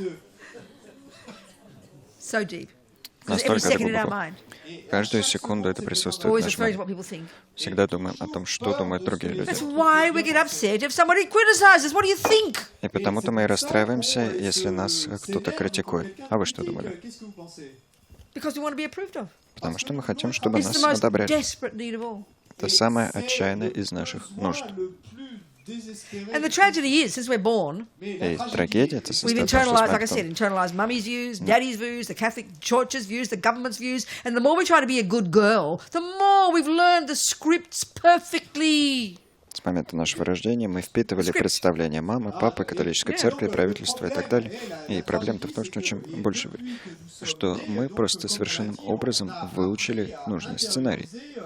Eh bien, la vue de maman, la vue de papa, la vue de l'Église catholique, la vue du gouvernement, et à se conformer à ce qu'on Нужные сценарии усвоили. pour être un bon gars ou une bonne fille, et qu'on a complètement... What about the script? That's it, so far. Now more. So then we spend our lives trying to live up according to those expectations, what we think other people expect of us. Мы всю жизнь проводим в попытках жить в соответствии с этими ожиданиями, с тем, что, по нашему мнению, от нас ждут другие люди. Always worried about other people think. Все время беспокоясь по поводу того, что думают другие люди. And it's dressed as kindness and compassion, thinking about others. И это притворяется. Dressed up as compassion. И эти наши попытки, That attitude. это наше отношение The притворяется neurotic craving to be состраданием. seen as a good person by others is dressed up as not trying to upset people. Невротическое желание быть одобренным другими людьми притворяется состраданием, заботой о них. Et passe pour de la bonté ou de la compassion pour les autres. So what I'm getting at is that means we don't have any idea what we really think. Это означает, что мы совершенно не представляем, что мы-то на самом деле думаем. C'est que nous n'avons aucune idée de ce que nous pensons vraiment nous. I remember I was this hippie and I left home first when I was 23. Я покинула дом, когда мне было 23. Теперь я была dinner хиппи. time. Sorry, it's 7:45. Уже Oh без my God, 15, боже. I forgot. Я и Okay, забыл. I'll finish now. Go on. Закончим мысль. I'll just finish. Заканчиваю. Hippie, et j'avais quitté la maison, j'étais parti, j'avais 23 ans. I was all confused, you know. Always thought I had to be, first I had to be a ballet dancer, then I had to be a writer, then I had to be this, and then I had to be a musician, and my mother was a musician, and she really wanted me to be a singer, you know, sent me to London to continue studying opera singing, you know.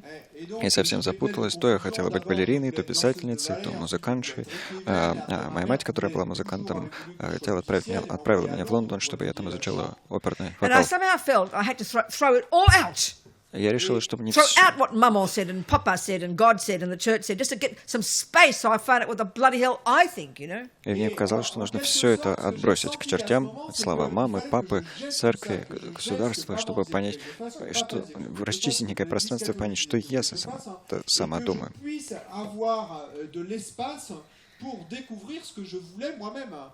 I'm not saying I did it so well. Не могу сказать, что я в этом Craving to be преуспел. approved of and loved and stroked and nice and everything. Все равно страстно желала, чтобы меня одобряли, гладили, ласкали и так далее.